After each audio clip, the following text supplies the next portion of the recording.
Oke, sudah terlihat ya Pak Arya? Ya.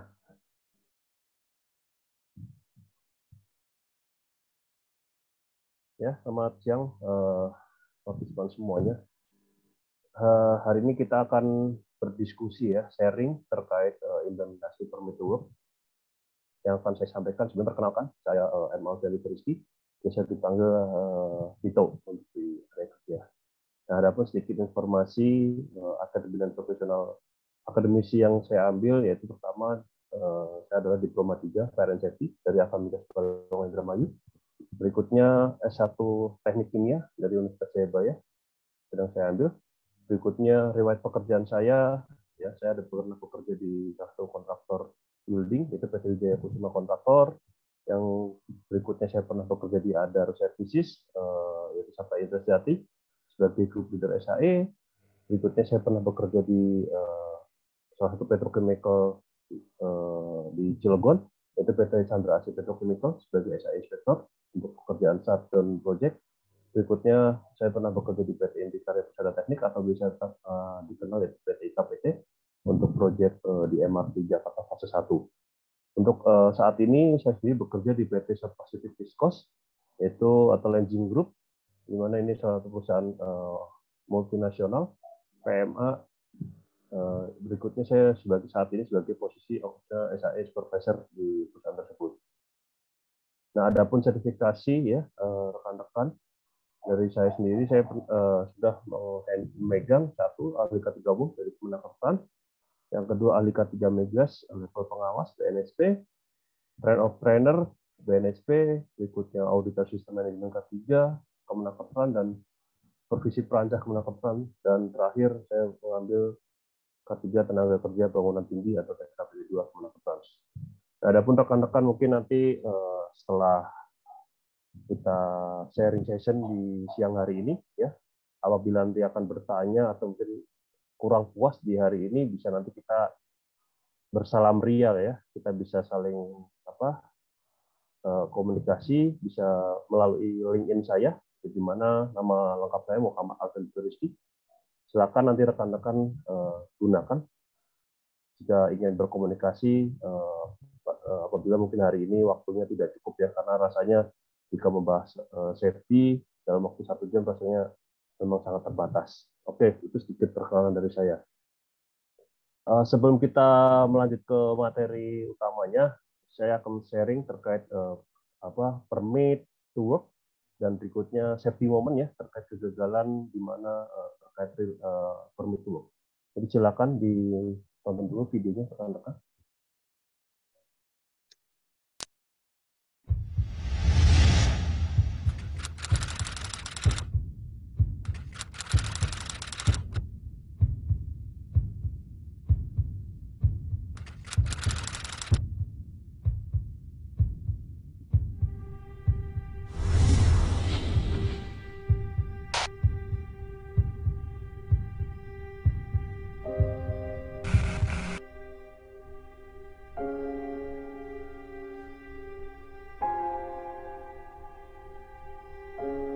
We work together in an unbroken chain that begins and ends with us. But a chain is only as strong as its weakest link.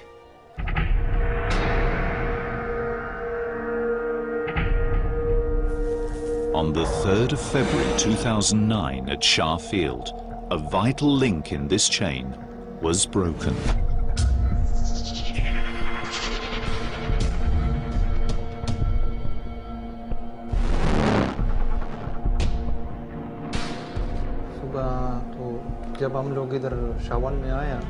I came to work that morning.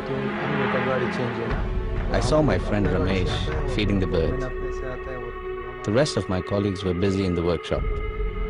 No one was expecting the foreman Tariq to call us to help him at the pit. Hi, good morning everybody. Come, let us make your work. Please come. The foreman told us to come and finish a small job, and we would do the permit later. The team set off without a permit to work in a hazardous area. This was a deadly shortcut. It was to be their last journey. Hydrogen sulfide, commonly known as H2S or rotten egg gas, is invisible, heavier than air, and deadly, even at low concentrations. Ramesh descends into a toxic death trap. Ramesh was told to go down into the pit and fix the rope that had slipped off the valve. Then I saw him climb up the ladder to the second and third step, and then he fell down.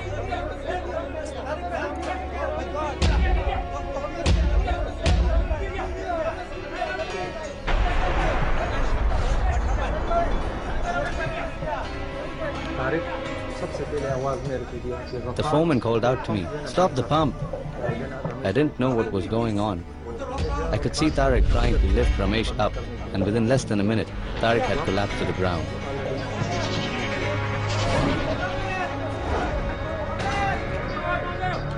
Panic takes over.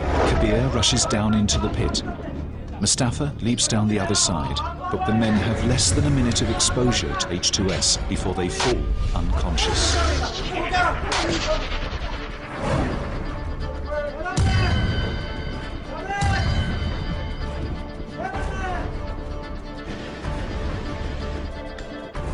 Hello? Hello! What? Kilometer 58? Okay, I'm just coming now. Hello? Hello, there is a accident kilometer 58. Please initiate the siren immediately.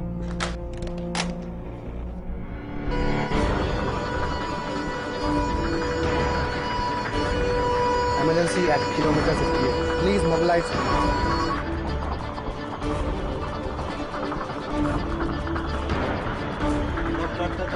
And everyone was shouting, "There is gas, there is gas." I was afraid, but I knew I had to help them.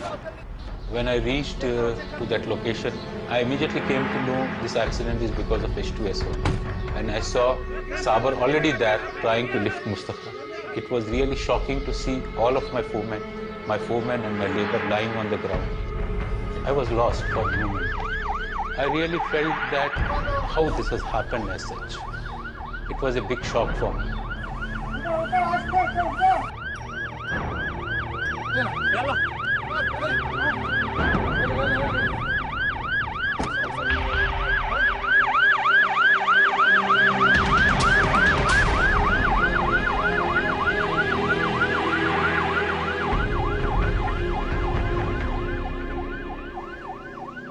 It has really hit my life a lot. In fact, it is a nightmare for me. I have lost my own foreman and my labor. It is difficult to digest when you miss somebody of your own in your life. It was a very unfortunate incident which has touched my life for time.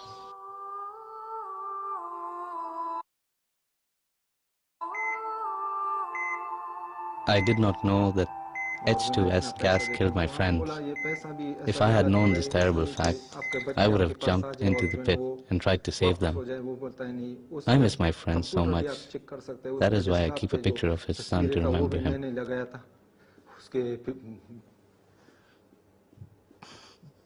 Oke. Ya, rekan-rekan bisa lihat ya, artinya betapa pentingnya permit to work ya, surat izin kerja untuk ketika menghadapi ataupun di lokasi kerja. Jadi bisa tergambarkan dari video yang barusan saya putar, di mana adanya kegagalan pekerjaan karena tidak mengenali resiko dulu, artinya tidak ada komunikasi, sehingga akhirnya dari satu pekerja jatuh, dan berikutnya lagi dikarenakan ada panik ya, secara psikologi orang-orang tersebut tidak berpikir panjang ya, niatnya menolong malah sehingga menyebabkan 2 bahkan sampai 5 orang ya, yatim-piatu malah menjadi korban berikutnya. Jadi seperti itu sedikit safety moment untuk untuk training hari ini. Ya, saya lanjutkan. Untuk tujuan training ya, diharapkan setelah selesai mengikuti training ini, rekan-rekan semuanya dengan jelas mengetahui pekerjaan yang memerlukan izin kerja. Yang kedua adalah persyaratan pokok keselamatan kerja. Yang ketiga adalah alur proses work permit. Berikutnya memahami peran dan tanggung jawab pihak terkait dan invalid permit. Dan terakhir adalah mampu ya atau dapat mengajukan permit work untuk sebelum melakukan pekerjaan. Nah, berikutnya pentingnya penerapan kesehatan dan keselamatan kerja. Yang pertama yaitu merupakan kebutuhan dan hak tenaga kerja dalam mendapatkan perlindungan K3 untuk mewujudkan kesejahteraan. Yang kedua adalah mengurangi probabilitas kecelakaan kerja dan penyakit lain yang mengakibatkan demotivasi, defisiensi dan kerja. Terakhir adalah menciptakan tempat kerja yang sehat, aman, dan produktif. Nah, adapun ya rekan-rekan sebagai untuk menjadikan acuan di mana regulasi pemerintah ya di negara kita, jelas yang pertama adalah adanya Undang-Undang tahun 70 tentang keselamatan kesehatan kerja. Yang kedua yaitu PP 50 tahun 2012 yaitu tentang sistem manajemen K3, di mana di klausul PP di dalam PP 50 2012 terdapat klausul mengenai wajib adanya terkait sistem identifikasi bahaya ya sebelum melakukan pekerjaan. Yang ketiga adalah Peraturan Menteri Ketenagakerjaan RI nomor 5 tahun 2018 tentang keselamatan dan kesehatan lingkungan kerja.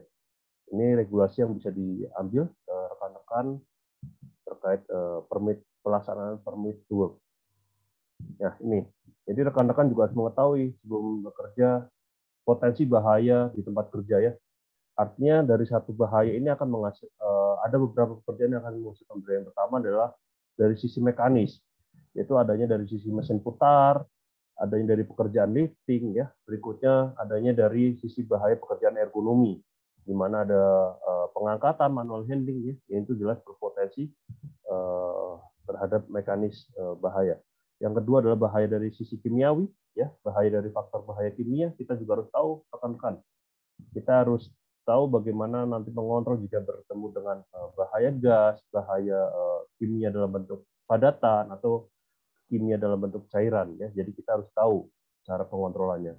Berikutnya dari sisi bahaya psikologi, di mana seringkali ditimbulkan dari stres. Berikutnya akibatnya bisa menimbulkan tidak fokus ketika bekerja. Bahaya yang berikutnya adalah dari sisi biologis, bisa dari dari alam ya. Berikutnya bisa juga dari sisi adanya hewan ya. Ada hewan melata, ada hewan serangga ya, yang itu jelas bisa juga menyebabkan adanya bahaya. Berikutnya kita juga lihat dari sisi bahaya fisik. Jelas ketika kita akan melakukan pekerjaan ada potensi di mana kita ada bekerja di area kebisingan, ada potensi kita kemudian terjatuh, tertimpa, ya, tertusuk, ya. Jadi kita harus tahu bagaimana nantinya. Listrik, jelas ketika kita akan berhadapan dengan potensial dari listrik, kita juga harus tahu bagaimana nanti cara mengontrol bahaya itu. Nah, di sini saya akan menyampaikan dari secara general ya, secara umum terkait kontrolan bahaya, yaitu tahapan pengendalian bahaya ya. Yang pertama adalah menghilangkan sumber bahaya. Jadi kita harus tahu rekan-rekan, ketika kita sudah menghadapi bahaya yang ada di lokasi kita, apakah bahaya tersebut bisa kita hilangkan? Simple, artinya bisa mungkin dengan hilangkan pekerjaan. Oke, sepertinya jika tidak bisa, maka kita akan lanjut secara hierarkikan bahaya yang kedua, yaitu kita coba mensubstitusi, mengganti. Artinya bisa mengganti pekerjaannya, mengganti mungkin alatnya, atau bahkan mengganti personilnya ya, personilnya dengan orang yang lain yang lebih familiar dengan pekerjaan, berikutnya dengan pengaplikasi dan segala macamnya.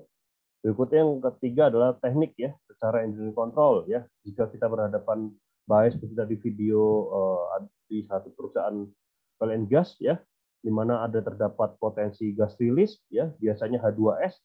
Di sini kita harus tahu rekan-rekan secara tekniknya bagaimana, ventilasi, memberikan berikutnya nitrogen artinya membersihkan dengan nitrogen, artinya dengan flushing ya, dengan flushing purging, memastikan bahwa tidak adanya gas rilis atau sisa dari pekerjaan sebelumnya.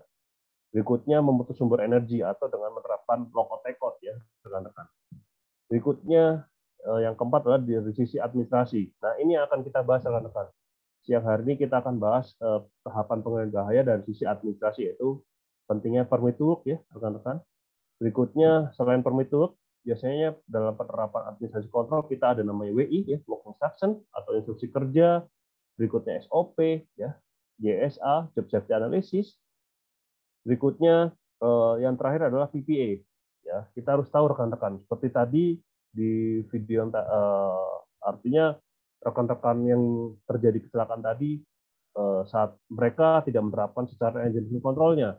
Padahal sudah jelas di area lokasi terdapat bahaya H2S. Jadi secara pengendalian indikasinya mereka tidak mengenali sehingga menyebabkan tadi ya kecelakaan. Nah, permit to work sendiri untuk apa sih permit to work itu digunakan ya? Jadi permit to work itu pada dasarnya adalah sistem administrasi berupa checklist ya atau kontrol aktivitas yang digunakan. Nah, di sini sendiri permit adalah sebagai alat bantu untuk menganalisa persiapan kerja yang layak, kontrol bahaya ya.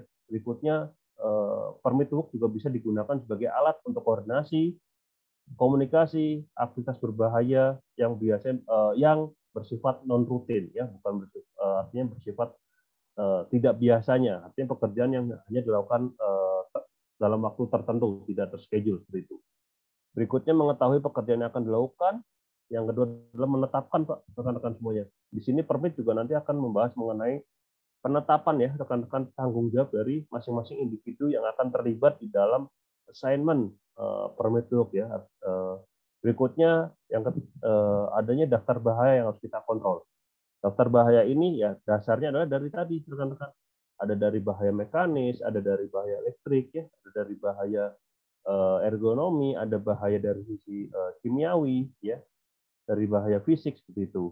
Artinya ketika kita sudah mengetahui bahaya tadi, bahaya bagaimana nih cara bahaya tadi kita kontrol agar tidak sampai menyebabkan kecelakaan kerja ya, yang akan kita bahas hari ini permit ya. Maka artinya dari administrasi yang akan kita gunakan adalah nanti dari sisi permit to work-nya. Nah, fungsi safe work permit atau permit sendiri adalah mekanisme untuk kerja dengan aman ya. Dan ini penting sekali rekan-rekan. Prinsip safety yaitu semua insiden dapat dicegah ya. Artinya apapun bahaya kecelakaan kerjanya itu sebenarnya dapat dicegah ya. Bagaimana sih? Yang pertama adalah untuk permit sendiri ya. Kalau kita berbicara dengan permit menjelaskan fungsi mengontrol bahaya dari insiden dari sisi melihat dari kacamata permit. Pertama menjelaskan peran dan tanggung jawab pada setiap rangkaian pekerjaan. Yang kedua sebagai kontrol pekerjaan di mana bahaya dan penanggulangannya dilakukan bersama dengan mengontrol dan mengawasi pekerjaan tertentu. Berikutnya, untuk mencakup semua tugas non rutin atau pekerjaan tanpa SOP, ya biasanya pekerjaan permit itu adalah pekerjaan non rutin, ya, atau pekerjaan yang tidak dimasukkan ke dalam SOP, artinya memang bukan pekerjaan rutin. Kecuali biasanya supervisor memutuskan pekerjaan tersebut memiliki bahaya rendah dan permit tidak diperlukan. Nah, dalam menentukan ini biasanya kalau jika di tempat kerja saya sih ada namanya kita ada meeting dulu menyampaikan bahwa pekerjaan ini seperti apa, dan itu biasanya disepakati oleh beberapa orang ya, jadi tidak bisa hanya melibatkan satu orang untuk tanpa menyampaikan permit tadi. Berikutnya didapat mencakup semua kemungkinan untuk setiap pekerjaan, dan berikutnya bukan sebagai pengganti penilaian berdasarkan pengalaman. Jadi permit ini juga bukan pengganti penilaian ya berdasarkan pengalaman. Nah, ini terkait apabila pekerjaan yang tidak menerapkan permit ya. Jika permit terdapat ya ketika kita melakukan audit, kita melakukan inspeksi ya. Berikutnya kita mendapati salah satu pekerjaan tidak tidak adanya permit. Kita harus tahu rekan-rekan. Kita ada SOP lagi nanti sebenarnya. Biasanya ada SOP untuk biasanya dalam bentuk PKB ya disampaikan atau perjanjian kontrak bersama. Artinya ketika ada satu pekerjaan tidak menerapkan SOP-nya dengan baik, maka nanti akan ada tindakan khusus ya sesuai yang tercantum di dalam PKB. Nah, semua karyawan dan kontraktor yang tidak mengikuti safety permit akan dikenai disiplinan tugas sesuai peraturan perusahaannya. Ini jika yang ada di tempat kerja saya ya seperti ini. Jadi rekan-rekan jelas karena tadi permit adalah suatu hal yang penting ya, maka pekerjaan tersebut jika tidak ada permit ya jelas kita harus melakukan tindak tegas ya terhadap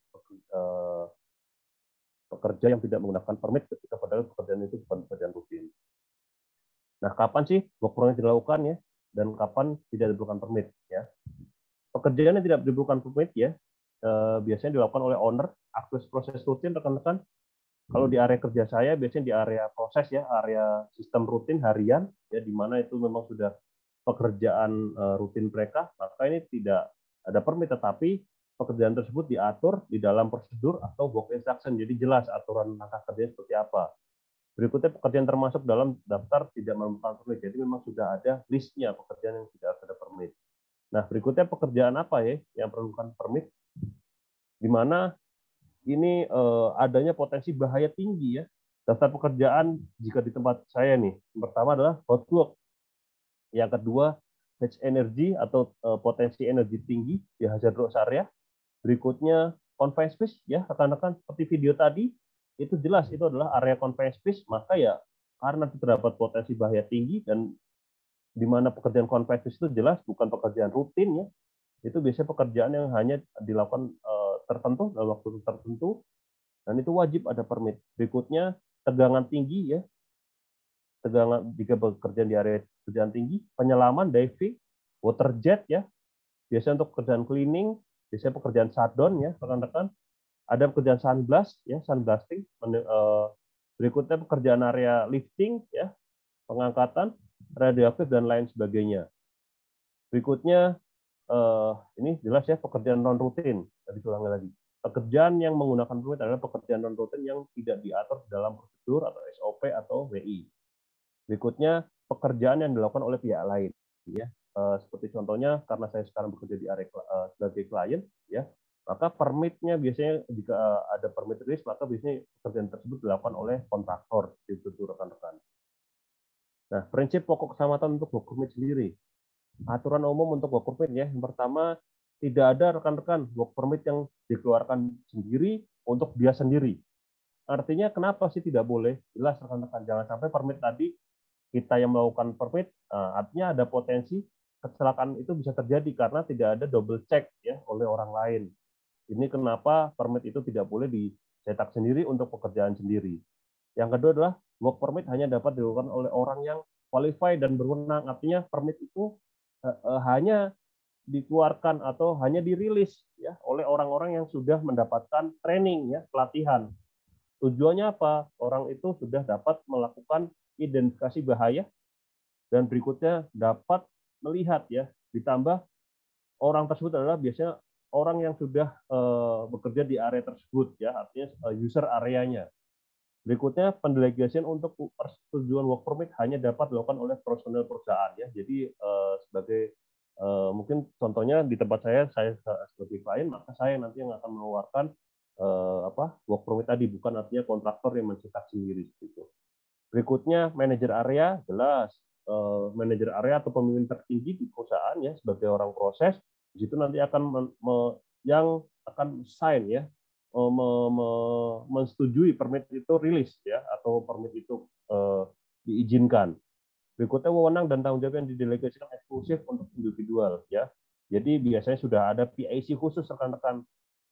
Biasanya ada permit koordinator sebagai nanti yang di sisi klien untuk orang tersebut yang sudah ditunjuk dari perusahaannya untuk mengeluarkan permit. Berikutnya permit approver ya, ini tadi satunya ya dari kerjaan nanti akan mengeluarkan permit. Berikutnya di mana pekerjaan akan dilakukan, sedangkan permit requester ya, ini requester biasanya atau permit requester itu biasanya adalah maintenance rekan-rekan, maintenance dari klien, maintenance, dan berikutnya nanti dari maintenance itu diserahkan kepada kontraktor yang akan bekerja.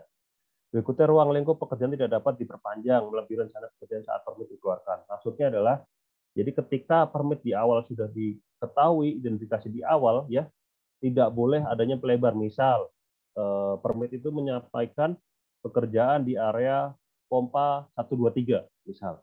Nah, permit nanti orang di lapangan itu tidak boleh rekan-rekan bekerja seenaknya sendiri. Wah, sekalian ada pompa sebelahnya pompa 56 misal. Tidak boleh rekan-rekan. Padahal karena jelas di permit sudah tertulis di mana hanya pekerjaan di area pompa 123 seperti itu. Adapun gimana kalau pompa 56 ya nanti harus ada permit ulang, jadi harus ada request lagi seperti itu. Tidak boleh langsung dilakukan pekerjaan, artinya jika dilakukan pekerjaan tersebut dinyatakan tanpa adanya permit. Ya. Berikutnya semua permit dibatalkan ya, jelas rekan-rekan. Ketika ada kondisi emergensi ya, permit semua izin kerja harus dibatalkan atau di close ya, harus, karena jangan sampai ketika ada kondisi darurat masih ada orang bekerja di area kerja. Ya. Berikutnya ini untuk work permit workflow ya, alirannya. Yang pertama adalah langkah 0 yaitu persiapan pekerjaan area. Jadi kita tahu nanti berdasarkan awalnya biasanya dari PO ya, pekerjaan, berikutnya dari adanya PO, nanti sudah ada gambar, sudah ada lokasi kerja, kita harus tahu rekan-rekan.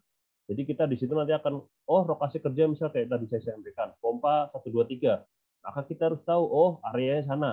Nah, berikutnya, kita harus tahu rekan-rekan, untuk sampai langkah 1 yaitu, kita harus tahu dulu bahaya yang akan terjadi di lokasi dulu, ya nanti untuk sebagai dasar komunikasi kepada permit approver ya di sini. Jadi rekan-rekan permintaan mulai untuk bekerja. Berikutnya langkah kedua adalah persetujuan permit. Ya, biasanya untuk persetujuan permit sendiri di sini nanti akan identifikasi tadi dilakukan dulu. Jika sudah oke semua, adanya paraf ya rekan-rekan. Biasanya ada checklist bahwa memang pekerjaan sudah secara bahaya sudah diketahui, secara pengendalian bahaya juga sudah diketahui, maka biasanya persetujuan permit dilakukan. Yang ketiga adalah sertifikasi rekan-rekan. Artinya sertifikasi permit rilis ya.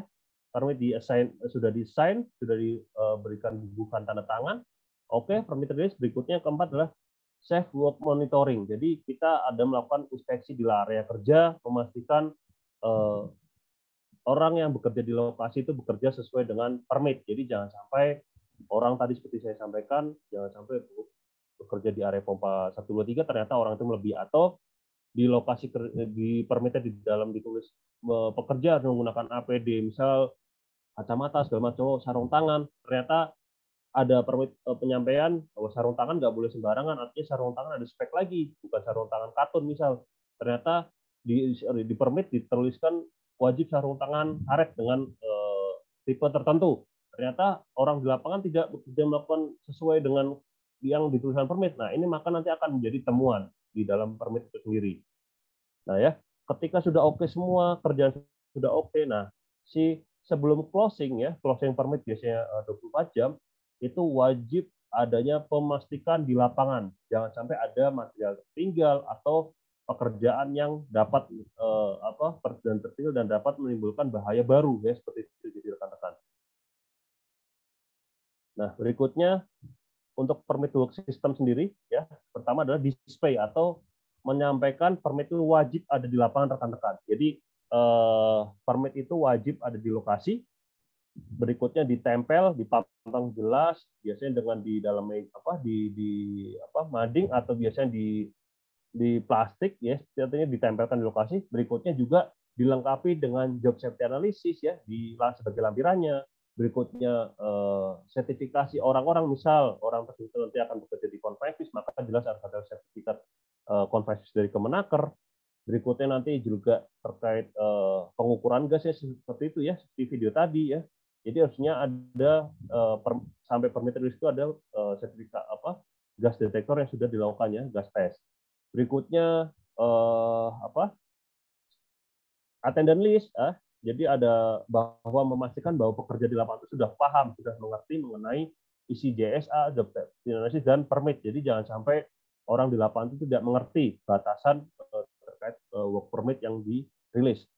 Berikutnya adalah penangguhan. Jadi penangguhan misal terdapat ketidaksesuaian di dalam antara pekerjaan dengan yang tertulis dalam permit. Yang ketiga adalah permit infraction ya, memastikan bahwa tidak menimbulkan bahaya lain, atau biasanya juga dilakukan SIMOP sih ya. Jadi adanya SIMOP atau memastikan jangan sampai di lokasi itu ada 2 atau bahkan 3 pekerjaan di satu lokasi. Artinya nanti akan mendahulukan yang mana. Jangan sampai ada bahaya baru yang tidak terkontrol, itu rekan-rekan. Yang keempat adalah handover. Jadi misal yang dimaksud handover adalah pekerjaan di mana apabila melebihi shifting. Jadi misal pekerjaan dituliskan awalnya shift 1. Ternyata pekerjaan tidak selesai di shift 1, maka harus dilanjutkan ke shift 2. Nah, ini wajib ada komunikasi rekan-rekan. Biasanya kalau di tempat saya sih ada lembaran lagi tambahan, jadi menyampaikan bahwa nanti komunikasi di shift kedua sudah ada komunikasi biasanya berupa nama, bukan tanda tangan, jika perlu adanya nomor handphone atau komunikasi ya. Jadi sehingga jangan sampai ada bahaya yang tidak diketahui oleh pekerja shift kedua. Berikutnya handback atau penutupan permit ya. Yang berikutnya berapa kelompok ya rekan-rekan orang yang terlibat di dalam proses rilisnya work permit. Yaitu ada yang pertama permit approval, yaitu biasanya area owner, seperti tadi saya bilang owner atau klien ya, nanti akan yang di satu perusahaan yang memiliki kerjaan tadi. Berikutnya mengetahui kegiatan keduanya. Nah, tanggung jawabnya nanti ada di belakangnya ya. Anggotanya biasanya area owner, manager, supervisor, foreman, safety work certifier atau orang yang sudah memiliki lisensi atau sudah memiliki training. Berikutnya ada operator ya. Operator adalah orang yang memastikan nanti di lokasi kerja. Jadi ada operator yang memastikan bahwa pekerjaan sesuai dengan apa yang tertulis di dalam permit dan CSA. Berikutnya security, biasanya untuk kontrol dari sisi keamanan dari security. Berikutnya safety officer ya. Ini biasanya memastikan lagi ya, artinya ada double check rekan-rekan, nggak cuma satu orang. Jadi ada dari area ownernya, area proses, berikutnya juga ada area security, berikutnya juga area dengan safety. Nah, ini untuk poin safety yang biasanya yang saya lakukan. Berikutnya permit requester. Nah, permit requester itu biasanya sebagai penyedia layanan yang menggunakan profesional mereka untuk melakukan pekerjaan. Atau biasanya di sini adalah tim maintenance ya, rekan-rekan ya, maintenance atau nanti yang dilanjutkan dari maintenance dilanjutkan ke kontraktor yang akan bekerja. Misal user kontraktor tadi user maintenance mempunyai kontraktor PTA misal. Nah, nanti permit yang tadi user maintenance sudah minta dari sisi area owner akan disampaikan kepada kontraktor A tadi. Ya, di situ untuk anggotanya kontraktor safety officer dan termasuk pekerja ya. Jadi itu bagian dari permit requester. Berikutnya workshop supervisor tugasnya adalah jelas memiliki pengetahuan ya rekan-rekan yang diberikan wewenang untuk mengatur mengawasi aktivitas khusus dari pekerja, grup pekerja dan sebagai disebut work supervisor ya, bukan jabatan personal. Nah, work certifier adalah orang yang karyawan perusahaan yang sudah memiliki training ya, sama pelatihan sebagai permit certifier dengan kesesuaian permit tertentu. Jadi tipe permit tertentu itu nanti akan saya jelaskan di belakang. Jadi ada beberapa permit ya. Kewenangan yang diberikan beberapa verifikasi melalui outside inspection, semua kebutuhan standar work permit ya dilakukan, dan berikutnya kewenangan tersebut tidak dapat didelegasikan ya. Nah, di sini permit bagaimana sih? Kenapa permit bisa dikatakan tidak berlaku atau tidak memenuhi safe work permit prosedur ya? Tadi sebenarnya sudah saya sampaikan. Yang pertama jelas rekan-rekan, bekerja tanpa permit ini adalah masalah ya, ini adalah masalah besar. Dan ini bisa dilakukan oleh setiap orang ya, ini semua orang ya rekan-rekan di sini. Yang kedua adalah pendelegasian wewenang kepada orang yang tidak berkompeten ya. Jadi misal orang ini mau ninggalin pekerjaan dan menyampaikan kepada orang yang belum memiliki pelatihan. Ini jelas masalah nih rekan-rekan. Berikutnya menyetujui permit tanpa kewenangan atau kualifikasi yang ditentukan. Nah, ini bisa terjadi kepada semua orang ya, kecuali area owner atau bisa dilakukan kepada user atau kontraktor gitu. Berikutnya yang keempat adalah work supervisor meninggalkan site ya, meninggalkan lokasi kerja tanpa izin ya. Jadi di sini rekan-rekan apa maksudnya? Bukan berarti work supervisor itu tidak boleh meninggalkan lokasi sama area kerja sama sekali. Boleh meninggalkan lokasi kerja, tetapi harus ada komunikasi rekan-rekan. Ya, jadi bukan misal ada apalagi misal masalah emergensi, misal dihubungi keluarganya misal ada emergensi atau ada kondisi tertentu yang mengharuskan dia meninggalkan lokasi kerja. Tidak masalah, yang penting adalah dia izin adanya komunikasi kepada user atau area owner tadi. Jadi ada komunikasi seperti itu rekan-rekan.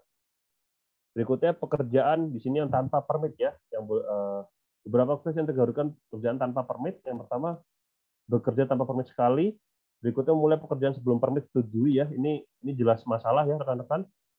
Berikutnya melakukan pekerjaan tidak sesuai dengan, nah ini yang tadi saya sampaikan, tidak sesuai deskripsi.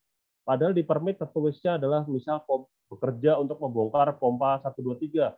Ternyata yang dia bongkar pompa 56. Padahal di situ pompa yang 56 itu belum dilakukan loto, belum dilakukan purging, passing, ya jelas ini akan menyebabkan bahaya atau kecelakaan kerja ya. Itu jelas rekan-rekan. Berikutnya melakukan pekerjaan melebihi deskripsi dalam permit ya. Ini juga masih masuk yang poin ketiga. Dan 5 adalah tetap melakukan pekerjaan pada keadaan emergensi. Jelas ini adalah masalah besar ya. Tadi sudah saya sampaikan, ketika ada kondisi darurat pekerjaan apapun wajib yang jika adanya rilis permit tadi wajib berhenti, permitnya wajib dihentikan, nggak boleh bekerja terus-menerus ya gitu. Berikutnya ya, ini pekerjaan yang operasi kren rutin ya, ini biasanya di area workshop rekan-rekan yang boleh tanpa permit. Nah, ini yang tadi saya sampaikan biasanya diatur di dalam instruksi kerja atau SOP, artinya memang pekerjaan rutin ya, biasanya di area workshop atau pekerjaan adanya maintenance ya di internal perusahaan itu sendiri. Berikutnya penanganan bahan rutin, pekerjaan umum, pekerjaan rutin di kantor ya dan kegiatan domestik, inspeksi visual ya rekan-rekan, tetapi tidak termasuk pekerjaan yang masuk ruang terbatas. Jelas kalau ruang terbatas wajib ada permit rekan-rekan. Berikutnya mengoperasikan peralatan pemadam kebakaran.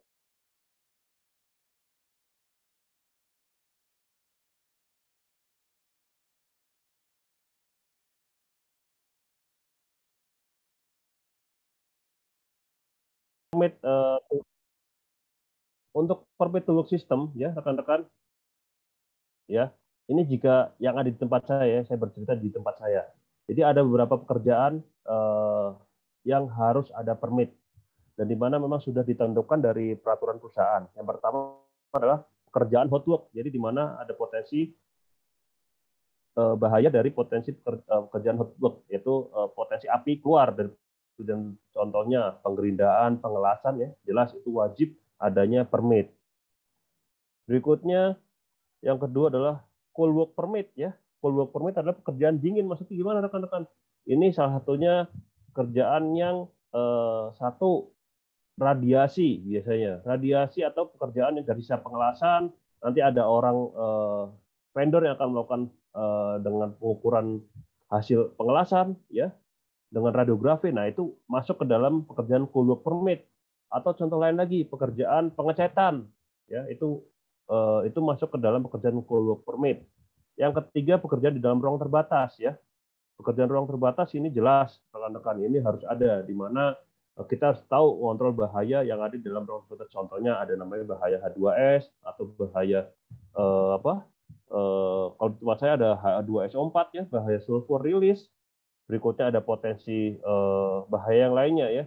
Yang keempat adalah pekerjaan di atas ketinggian ya, walking and height, di mana orang ini instalasi scaffolding misal, atau bekerja biasanya ada instrumen, pekerjaan di atas, atau mungkin setting pipa di atas scaffolding, itu wajib ada permit sedangkan.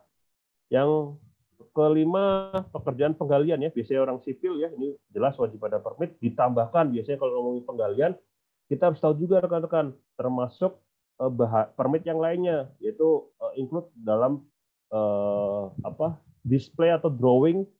Kita harus mengetahui, jangan sampai ketika kita gali ternyata di bawahnya ada kabel. Nah, ini mungkin banyak kasus nih kayak gini, pekerjaan kayak gini ya, termasuk tempat saya kurang lebih 3 bulan lalu juga ada kejadian eskavator menggaruk kabel ya. Ini jelas ini potensi bahaya tinggi. Berikutnya pekerjaan lifting ya, pengangkatan rekan-rekan. Nah, untuk permit sendiri ya, jika di tempat saya bercerita di tempat saya ini berlaku 24 jam. Nah, kenapa sih kok berlaku 24 jam? Kan kok nggak 8 jam atau seperti apa? Kita berlaku 8 jam, tetapi nanti ketika komunikasi adanya perubahan shifting ya, itu wajib ada komunikasi seperti itu rekan-rekan. Berikutnya, nah ini yang saya sampaikan mengenai pekerjaan convevis. Jadi kalau kita akan bekerja di area convevis, kita harus juga melakukan permit release, tapi untuk menyampaikan permit release kita harus tahu rekan-rekan pengukuran gasnya tadi. Seperti yang tadi video saya sampaikan ya, ini harus tahu rekan-rekan pengukuran oksigennya, jangan sampai melebihi NAB atau kurang dari 19,5, jelas ini akan berpotensi bahaya. Berikutnya combustible gas atau LEL ya, pastikan. Jadi ini nanti bisa dikatakan ya tergantung dari material apa yang ada di dalamnya seperti itu. Kalau jika berbicara di tempat saya ini di bawah 10% karena yang kita kontrol adalah CS2 rekan-rekan, di mana karbon disulfat tadi bisa menyebabkan potensi kebakar bahkan meledak. Yang kedua adalah H2S. Nah ini ya, ketika ada pengukuran gas 1 ppm, ketika sudah pastikan ini kita nanti akan lakukan secara engineering ya rekan-rekan, bisa dengan blower ya, artinya ditiup atau berikutnya disedot ya seperti itu. Artinya ada secara hierarki pengen bahaya yang kita lakukan untuk menghilangkan H2S ini tadi. CS itu yang tadi saya bilang, berikutnya ada bahaya CO, SO2, NH3 ya, dan termasuk bahaya yang lainnya atau ditentukan disesuaikan dari bahaya akan potensi terjadi di tempat rekan-rekan masing-masing nantinya. Nah ini hanya contoh ya rekan-rekan. Ini adalah lembaran work permit di tempat kerja saya. Ya, jadi kita harus tahu rekan-rekan permit to work yang akan kita gunakan, formulirnya. Ya. Jadi permit ini nggak harus mesti seperti ini ya. Mungkin rekan-rekan di tempat yang sekarang bekerja di mana, silakan gunakan permit yang ada. Atau nanti ya apabila ada yang perlu ditambahkan dalam work permit ya nanti artinya harus ada komunikasi biasanya di level manajemen seperti itu ketika ada perubahan. Nah, berikutnya ini penyampaiannya jelas ya. Kita akan bekerja di mana nih areanya ya. Permit to work-nya, durasi permitnya berapa lama nih seperti itu kan. Berikutnya yang mengajukan ini siapa nih? Usernya. Artinya maintenance itu siapa? Berikutnya dokumen untuk persetujuan. Kita lihat tadi sudah saya sampaikan. Detail pekerjaan, kita akan melakukan pekerjaan apa saja. Kita harus sampaikan rekan-rekan harus detail. Jangan sampai komunikasi berdasarkan dokumen tadi ada yang kurang-kurang. Nah ini bahaya nih. Biasanya kalau sampai di sini ada gagal, potensi insiden itu bisa jadi terjadi ya. Yang kedua adalah daftar nama pekerja. Ini juga jelas. Jangan sampai misal ada misal ya disebut sorry kalau misal ada namanya misal Budi. Ternyata Budi ini nggak punya kualifikasi pekerjaan konvevis. Nah, jangan sampai si Budi ini lolos di dalam ini. Artinya ini harus kita kontrol dengan baik. Berikutnya, daftar peralatan. Apa nih alat yang akan kita gunakan? Dan pastikan alat-alat tadi sudah dilakukan sertifikasi atau sudah dilakukan inspeksi. Jangan sampai ada bahaya yang timbul, area kerjanya aman, nama orangnya aman. Artinya sudah sertifikasi, ternyata alatnya yang bisa menyebabkan kecelakaan. Nah, ini harus kita tahu kontrol. Berikutnya, persetujuan rekan-rekan di sini. Biasanya apa nih kalau permit diizinkan ya dicentang di sini. Jika ditolak biasanya ditulis apa alasannya. Biasanya kalau di tempat saya yang terjadi adalah ternyata di satu pekerjaan di area pompa 512 itu atau pompa 123 tadi ada pekerjaan kontraktor lain yang sudah mendeliver pekerjaannya, atau bisa jadi ternyata di lokasi tersebut belum siap dari sisi area proses. Nah itu artinya pekerjaan belum boleh dilakukan seperti itu. Nah, di sini sertifikat yang dibutuhkan nanti dilihat lagi ya. Seperti itu rekan-rekan. Nah, ini detail area kerjanya, artinya nanti tadi ya saya sampaikan drawing termasuk ini kalau di tempat saya ada penyampaikan mengenai apabila terjadi proses darurat ya rekan-rekan. Kita harus tahu tempat assembly point-nya di mana seperti itu. Nah, ini kenapa harus ada lokasi? Nah, ini adalah dokumen sebagai rekan-rekan nanti informasi rekan-rekan ketika nanti harus menuju kemana assembly point terdekat seperti itu, atau jika terjadi apa kita harus bagaimana seperti itu ya. Jadi disampaikan di sini kan jelas ya. Jika kalau di tempat saya prosedur jika terjadi emergency jelas, hentikan semua pekerjaan, matikan seluruh pekerjaan yang potensi listrik ya. Yang ketiga adalah matikan semua mesin, tepikan kendaraan ya. Jadi pastikan rekan-rekan jangan sampai kita kondisi emergency. Kenapa sih kok nggak boleh pakai kendaraan? Ini potensi orang panik, malah nanti menyebabkan orang-orang bisa tertabrak segala macam kan seperti itu. Berikutnya lihat arah angin ya. Apabila terjadi kebakaran, kita lihat arah anginnya kemana. Bisa melihat windshock ya. Kita lihat windshock ini arahnya kemana ya seperti itu. Berikutnya hitung dan jumlah ini kalau juga sudah di area assembly point seperti itu. Nah ini untuk JSA ini juga sebagai lampiran. Ini kalau di tempat saya ya, rekan-rekan, mungkin di rekan-rekan tipe JSA-nya beda, silakan. Yang penting adalah fungsi JSA kan adalah sebagai untuk menganalisa pekerjaan seperti itu ya. urutannya apa, berikutnya akan terjadi apa. Nah, ini juga jelas harus ada di lokasi sebagai pendamping permit to work seperti itu. Yang berikutnya, ketika permit release, rekan-rekan, kita harus menyampaikan, artinya menulis ya, bahwa di area misal area kerjaannya di area 1.3 misal disebutkan bahwa nanti di area tersebut ada tertulis master permit, ada hot work permit, ada conveyance piece permit, ada permit vehicle. Nah, ini harus terdata, teman-teman. Nah, ini kalau di tempat saya itu biasanya ada tim namanya permit koordinator. Jadi dia yang mencatat ya bahwa hari ini permit release itu ada berapa, sehingga nanti memudahkan ketika proses sign-off ya seperti itu. Jadi terdata dengan baik, jangan sampai di area kerja ternyata ada potensi yang orang satu ngecat, artinya ada potensi flammable ya, area mudah terbakar, ternyata di sebelahnya ada orang ngelas atau ada potensi orang menggerinda sehingga menyebabkan percikan api. Nah, ini kan adalah suatu potensi bahaya yang akan terjadi kan. Dan itu dari sisi pekerjaan. Nah, itu harus kita kontrol seperti itu, rekan-rekan. Atau contohnya radiografi, kenapa harus ditulis di sini?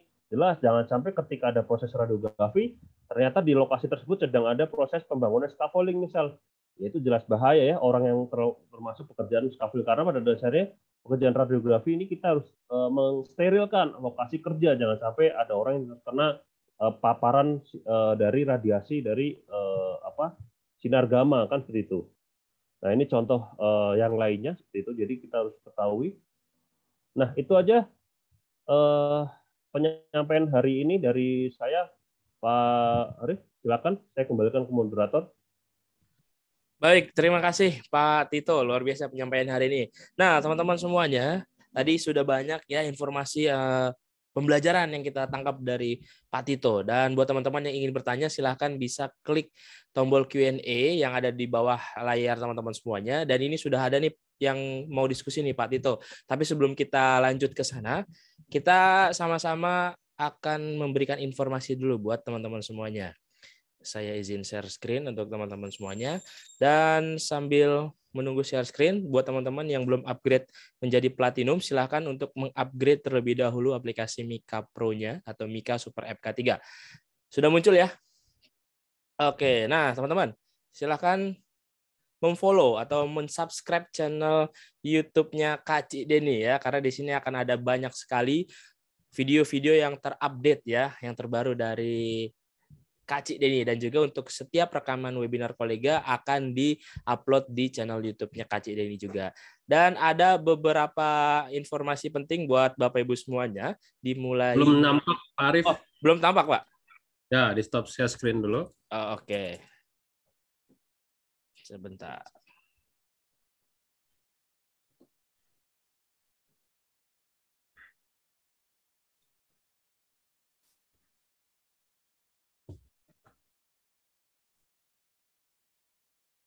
Sudah tampak belum?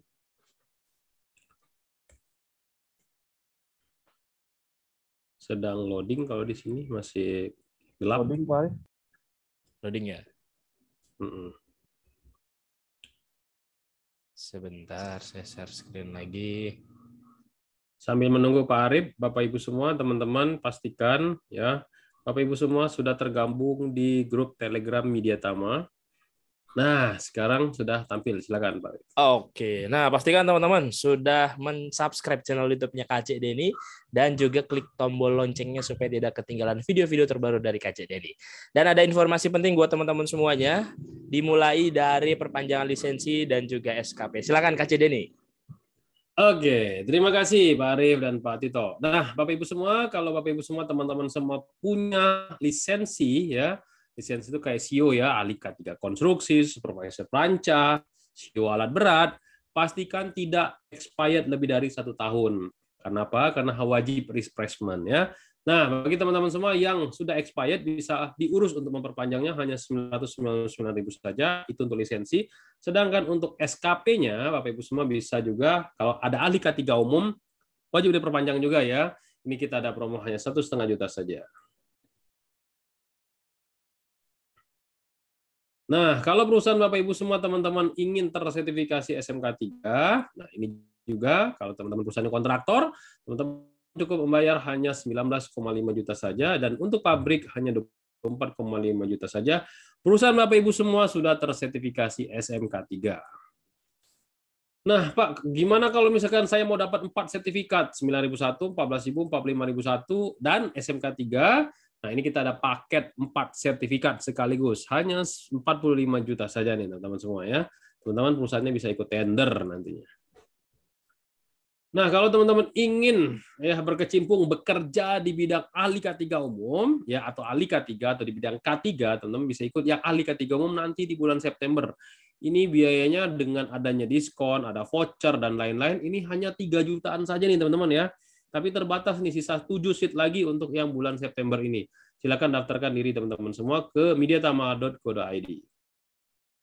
Nah, kalau teman-teman pendidikannya SMA bisa ikut yang ahli K3 muda BNSP ya. Kalau sudah punya sertifikat ahli K3 umum, lanjutkan ke auditor SMK 3 karena ini menjadi jawaban penting ketika ditanya, apa kelebihan Anda? Wah, saya sudah punya sertifikat auditor SMK 3. Nah, berbeda ya bagi teman-teman yang lain ya. Nah, kalau kita kerjanya nih di bidang kelistrikan, nah kalau teman-teman bidang kelistrikan wajib punya lisensi lagi tambahan berupa teknisi K3 listrik. Ini boleh pendidikan SMA. Cuma kalau pendidikan teman-teman semua adalah D3, teman-teman ikutnya yang ahli K3 listrik. Nah, untuk ahli K3 listrik itu latihannya tatap muka ya selama 17 hari. Ini kita ada diskon nih ya 5.750.000. Jadi hanya 13 jutaan saja nih teman-teman semua ya. Nah, kalau teman-teman kerjanya di kontraktor konstruksi, bisa juga ikut yang ahli muda K3 konstruksi. Nah, ini cuma 3 jutaan aja bagi teman-teman semua yang kerja di kontraktor. Pasti diminta nih, apalagi nanti pada saat tender ya. Nah, kalau teman-teman mengawasi dan merencanakan, menghitung perancah, wajib punya lisensi di bidang supervisor perancah. Tapi kalau hanya membongkar dan memasang saja, cukup teknisi K3 perancah. Ini juga cuma 3 jutaan saja nih teman-teman semua bisa tersertifikasi bidang perancah. Pak, kalau saya gabung ke tim tanggap darurat, apa nih Pak? Nah, ini juga ada nih petugas peran kebakaran kelas D. Bisa teman-teman ikuti ya, nanti prakteknya memadamkan api menggunakan APAR. Lalu teman-teman juga bisa gabung di petugas P3K untuk menyelamatkan orang kalau misalkan terjadi kecelakaan di tempat kerja. Ini juga cuma 3 jutaan saja nih teman-teman. Kalau kerja di ketinggian gimana Pak? Nah, kalau teman-teman kerjanya di ketinggian masih menggunakan perancah atau di atas platform, teman-teman ikut yang TKBT tingkat 2. Tapi kalau teman-teman sudah bergelantungan di atas gedung ya atau bergelantungan di atas tower-tower, itu ikut yang TKPK 1, tenaga kerja pada ketinggian level 1. Ini dia juga bagi Bapak Ibu semua teman-teman yang operator forklift. Sekarang banyak sekali lisensi-lisensi palsu ya. Nah, kita memberikan lisensi yang asli. Teman-teman bisa ikut hanya 2 jutaan saja, teman-teman bisa tersertifikasi operator forklift. Kalau teman-teman dokter juga harus punya sertifikat namanya Hiperkes Dokter. Ini full online ya. Termasuk juga para medis juga harus punya sertifikat Hiperkes. Nah, ini penting sekali kalau teman-teman para dokter sama perawat itu mau kerja di perusahaan. Ini juga ATK yang ada di Mediatama seperti tas, buku agenda, lencana, kartu flash BCA untuk kartu alumni, kemeja merah eksklusif, pulpen, dan lain sebagainya. Banyak sekali nih ATK yang teman-teman bisa dapatkan sebagai fasilitas teman-teman mengikuti pelatihan tersertifikasi Kemenaker RI ataupun BNSP di Mediatama. Ini juga kalau teman-teman tertarik dengan jaket yang saya gunakan sama Pak Arief gunakan, ini jaket bomber ya teman-teman, masuk ke Mediatama online shop. Di sini semua ATK, semua pernak-pernik fasilitas Mediatama kita jual di sini. Termasuk juga kalau teman-teman pengen cicilan 0% kita juga ada nih. Teman-teman masuk aja ke Mediatama online shop, teman-teman bisa cicilan menggunakan kartu kredit apapun, 0%. Oke, silakan Pak Arief. Lanjutkan. Nah, buat teman-teman semuanya yang ingin belajar kembali melalui e-course Milia hadir, Mediatama Learning Academy, e-course K3 nomor 1 Indonesia. Jadi buat teman-teman semuanya bisa akses di sini, ataupun misalkan ingin mengikuti webinar kolega yang terlewat supaya dapat sertifikat. Nah, di sini juga teman-teman bisa menonton videonya dan mendapatkan sertifikatnya. Silakan teman-teman untuk kunjungi milea.app. Akan ada banyak sekali video-video mengenai K3.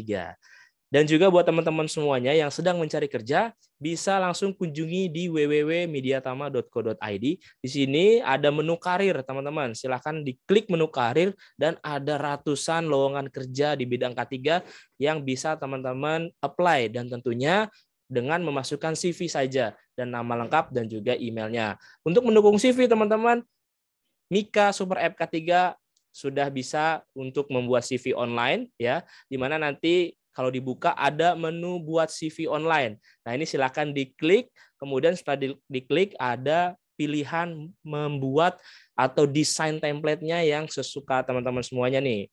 Tinggal dipilih aja template yang disukai, kemudian tinggal isi untuk kolom-kolom yang ada, dan juga untuk riwayat serta sertifikasi atau lisensi yang ada, silakan diklik selanjutnya.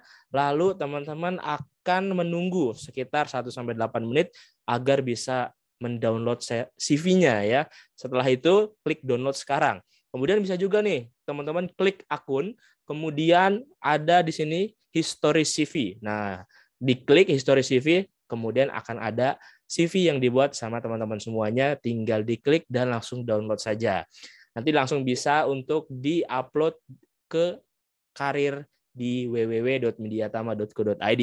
Dan menariknya lagi teman-teman, bisa mendapatkan 3 juta per bulan. Caranya join aja ke dalam pasukan reseller Mediatama. Caranya gampang, di setiap aplikasi Mika Super App K3 ada yang namanya referral.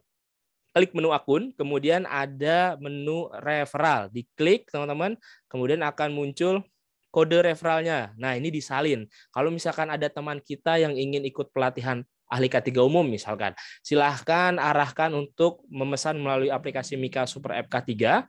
Lalu jangan lupa untuk mengkopikan atau mengisikan kolom kode referralnya punya kita sendiri. Nah, ini berlaku hanya untuk yang berbayar saja ya teman-teman. Kalau untuk yang pelatihan atau webinar hari ini itu dikosongkan saja karena tidak berlaku. Nah, pilih aja pelatihannya, kemudian klik selanjutnya atau proses selanjutnya, ada kolom kode referral. Nah, ini diisi aja sama kode referral punya kita. Keuntungannya, teman kita yang mendaftar dengan memasukkan kode referral, mereka mendapatkan potongan Rp100.000. Dan kita sebagai yang mereferensikan mendapatkan 5% dari total penjualannya. Kalau misalkan harganya 6 juta, kali 5%, 300.000 satu orang. Kalau ada 10 orang, itu bisa mendapatkan 3 juta rupiah ya teman-teman. Nah, di sini akan langsung muncul nih, tertulis misalkan referral dari siapa, akan terpotong 100.000. Nanti langsung klik bayar aja teman kita, langsung bisa terdaftar dan kita sebagai orang yang mereferensikan. Kemudian teman-teman untuk penarikan saldo. Nah, untuk penarikan saldo tinggal langsung klik aja nih yang ada 3 di sini. Kalau untuk pertama-tama harus memasukkan nomor rekening terlebih dahulu. Setelah itu baru bisa klik tarik saldo. Nah, tarik saldonya ini teman-teman kita harus mengumpulkan sejumlah 1,3 juta terlebih dahulu. Kalau sudah terkumpul 1,3 juta baru bisa dicairkan. Jadi kalau cuma 1 pelatihan, 2 pelatihan belum bisa karena harus ditunggu dulu sampai 1,3 juta. Oke, nah cara share-nya juga gampang teman-teman. Silahkan pilih aja pelatihan yang diinginkan, lalu klik titik 3 yang ada di pojok kanan atas. Nah, ini langsung bisa di-share ke sosial media teman-teman ataupun ke WhatsApp. Bisa juga menghubungi WhatsApp tim kami dan juga telepon tim kami, dan ada proposalnya juga kalau misalkan teman-teman ingin memberikan ke perusahaan ataupun klien teman-teman semuanya. Dan buat teman-teman yang ingin informasi lebih lanjut mengenai pelatihan sertifikasi Kemenaker, RI, BNSP, ataupun in-house training, silahkan hubungi di nomor yang tertera di depan, atau bisa kontak tim kami di Mbak Risma, Mbak Soka, dan juga Pak Beni. Silahkan di screenshot. Jangan lupa untuk follow akun sosial media kita di @mediatama untuk Instagram, Facebook Tama Mediatama Sertifikasi, dan juga YouTube Kak Cik Deni, di subscribe dan follow akun TikToknya Kak Cik Deni. Oke, baik. Nah, teman-teman semuanya, ini sudah banyak nih yang bertanya. Pak Tito dan juga Pak Deni, mohon dibantu untuk dijawab satu persatu. Silakan Pak Tito dan Pak Deni. Oke, baiklah. Terima kasih Pak Arif. Kita akan bahas satu persatu. Bagi teman-teman semua yang ingin bertanya, silakan tulis di kolom Q&A ya. Silakan ajukan pertanyaan terkait dengan PTW kita hari ini ya, Permit to Work ya. Nah, dari Pak Saiful Bahri pertanyaannya. Tadi dikatakan bahwa PTW tidak boleh dibuat oleh kontraktor.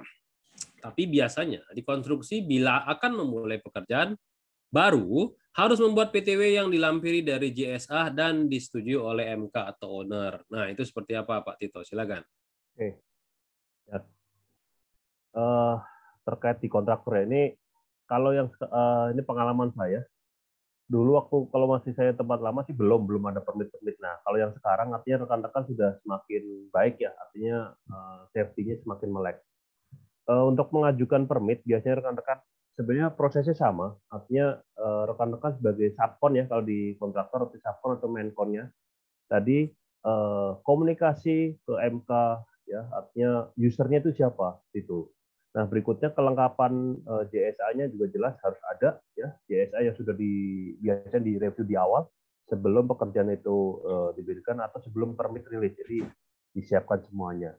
Nah, yang mengajukan adalah dari supervisor rekan-rekan. Jadi safety itu hanya mendampingi. Jadi poin safety itu yang mendampingi. Jadi ketika nanti ada pekerjaan, misal ada pekerjaan ketinggian yaitu pengecetan atau mungkin misal ramset atau cladding seperti itu, safety hanya mendampingi si supervisor tadi. Tetapi case-nya ini Pak Denny dan rekan-rekan, kalau di hampir semua industri sepertinya apa-apa safety yang suruh maju. Nah, ini yang salah sebenarnya. Jadi harusnya supervisor yang maju rekan-rekan, bukan safety. Tapi case yang sering terjadi adalah safety yang digodok-godok karena ada poin safety yang maju, itu yang sering terjadi dan itu sebenarnya salah. Dan ini memang rekan-rekan harus memberikan edukasi memang. Ini yang sama seperti yang saya cerita tadi, di tempat saya yang lama itu malah justru belum ada permit dulu rekan-rekan waktu di konstruksi. Saya menerapkan mengenalkan permit itu poinnya jangan dari sisi melihatkan ke mereka, jangan dari sisi safety-nya. Kalau dari sisi safety pasti mereka akan malas gitu ya. Wah, ini safety, kerjaan safety. Jadi yang dilakukan adalah edukasi rekan-rekan.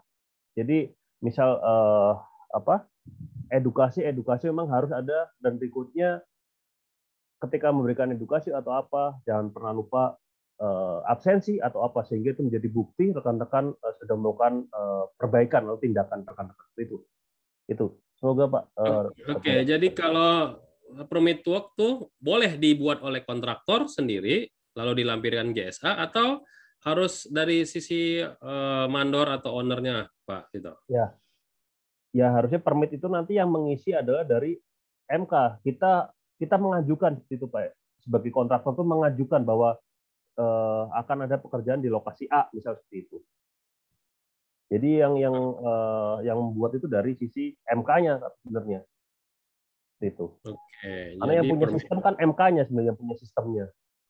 Oke, ini saya coba klarifikasikan dulu. Kalau misalkan perusahaan atau pekerjaan tersebut tidak ada MK-nya, anggap aja ini adalah perusahaan pabrik manufaktur ya, pabrik manufaktur mempekerjakan kontraktor. Nah, itu siapa yang buat permit work-nya, Pak? Case-nya itu berarti di tempat saya sekarang ya. Artinya sekarang saya bekerja di multinational company. Yang membuat adalah usernya Pak. Artinya user nanti kalau di tempat saya itu draft-nya dibuatkan dulu, sehingga nanti kontraktor tuh tinggal sudah jadi gitu permitnya, artinya dari user, bukan kontraktor nanti yang maju seperti itu, yang salah. Tetap yang meminta izin adalah dari user yang akan menggunakan kontraktor, atau biasanya tim maintenance ya, atau maintenance atau sipil kan seperti itu.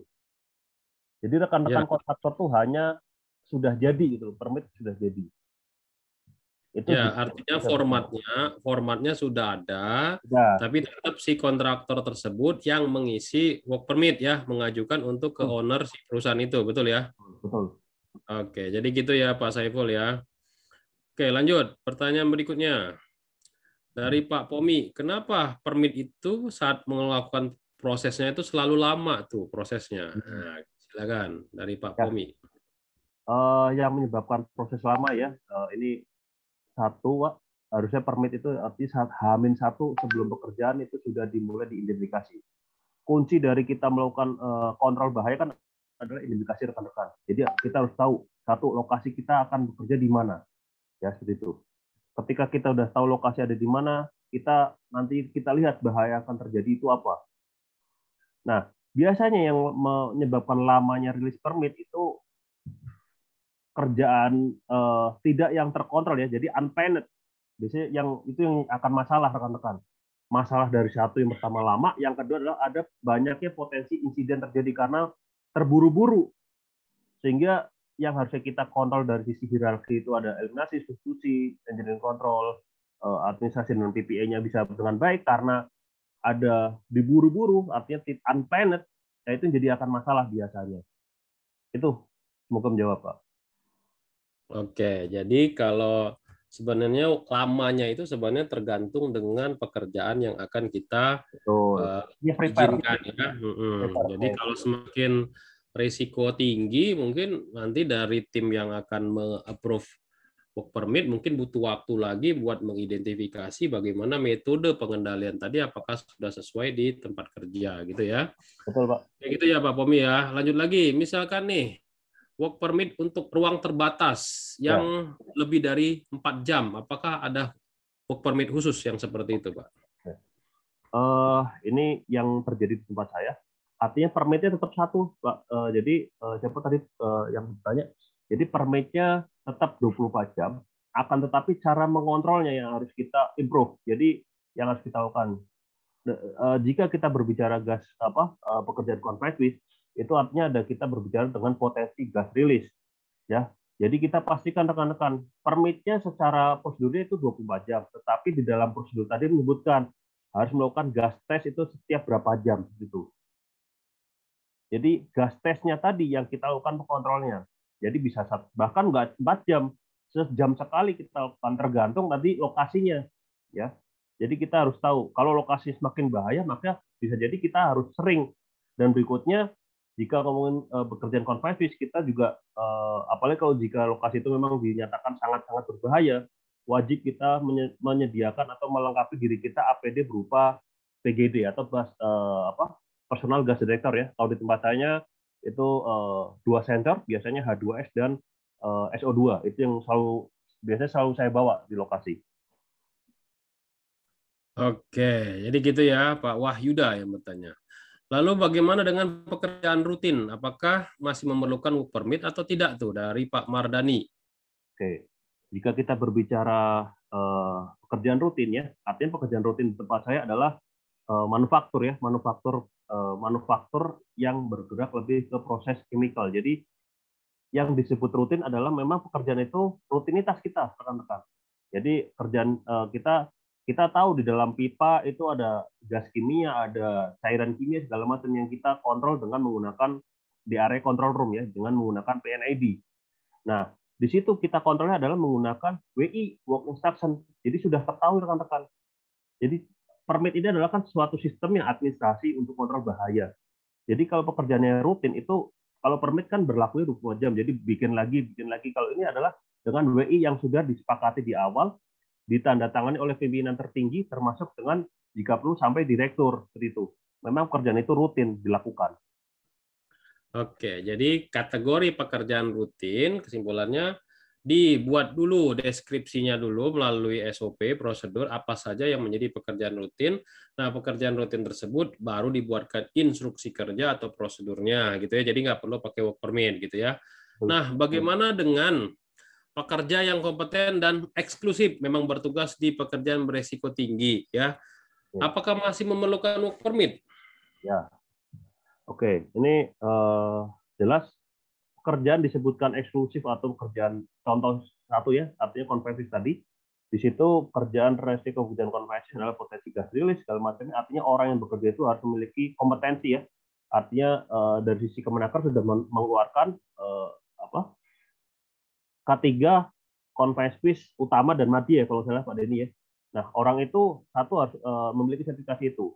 Nah, disebutkan tadi rekan-rekan yang mana rutin, yang mana tidak rutin. Jika berbicara dengan konvektif, maka itu pekerjaan nggak mungkin dilakukan rutin rekan-rekan. Tidak ada pekerjaan konvektif itu rutin. Karena memang di dasarnya pekerjaan konvektif itu di dalam ruang terbatas dan terdapat potensi bahaya tinggi ya. Yang memang yang ada pekerjaan itu hanya ketika adanya maintenance, bukan rutinitas itu. Nah, contoh mungkin kalau yang lain artinya ketinggian juga sama. Pekerjaan ketinggian juga kalau di tempat area manufaktur ya, di tempat saya Artinya memang itu bukan pekerjaan rutin rekan-rekan. Yang namanya pekerjaan rutin itu memang sudah di dalam sistem tadi PNAD ya, seperti itu kalau karena menggunakan chemical area process. Atau pekerjaan di area logistik, memang pekerjaannya itu ada pekerjaan rutinitas, jadi ada forklift, ada kendaraan keluar masuk. Nah, itu yang penting adalah tercatat di dalam WI.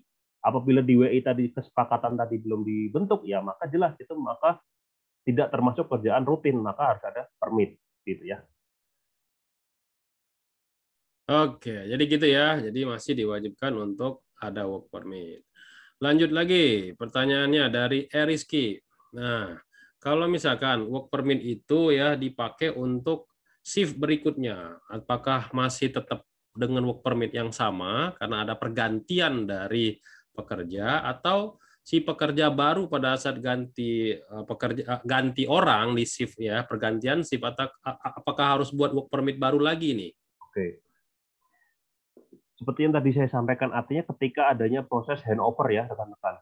Jika kita berbicara di tempat saya, artinya saya manufaktur di mana pekerjaan untuk kontrol fatigue kita ada sistem shifting. Jadi shift 1, shift 2, dan shift ketiga.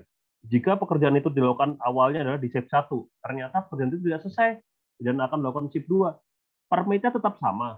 Tetapi ada komunikasi tambahan, yaitu biasanya ada berupa form atau biasanya ada buku ya, memang yang sudah dibuat memang ketika ada komunikasi apa artinya pekerjaan, bahwa menyampaikan tadi di area pompa 1, 2, 3 sedang ada pekerjaan antara shift 1, 2, ini harus tahu rekan-rekan.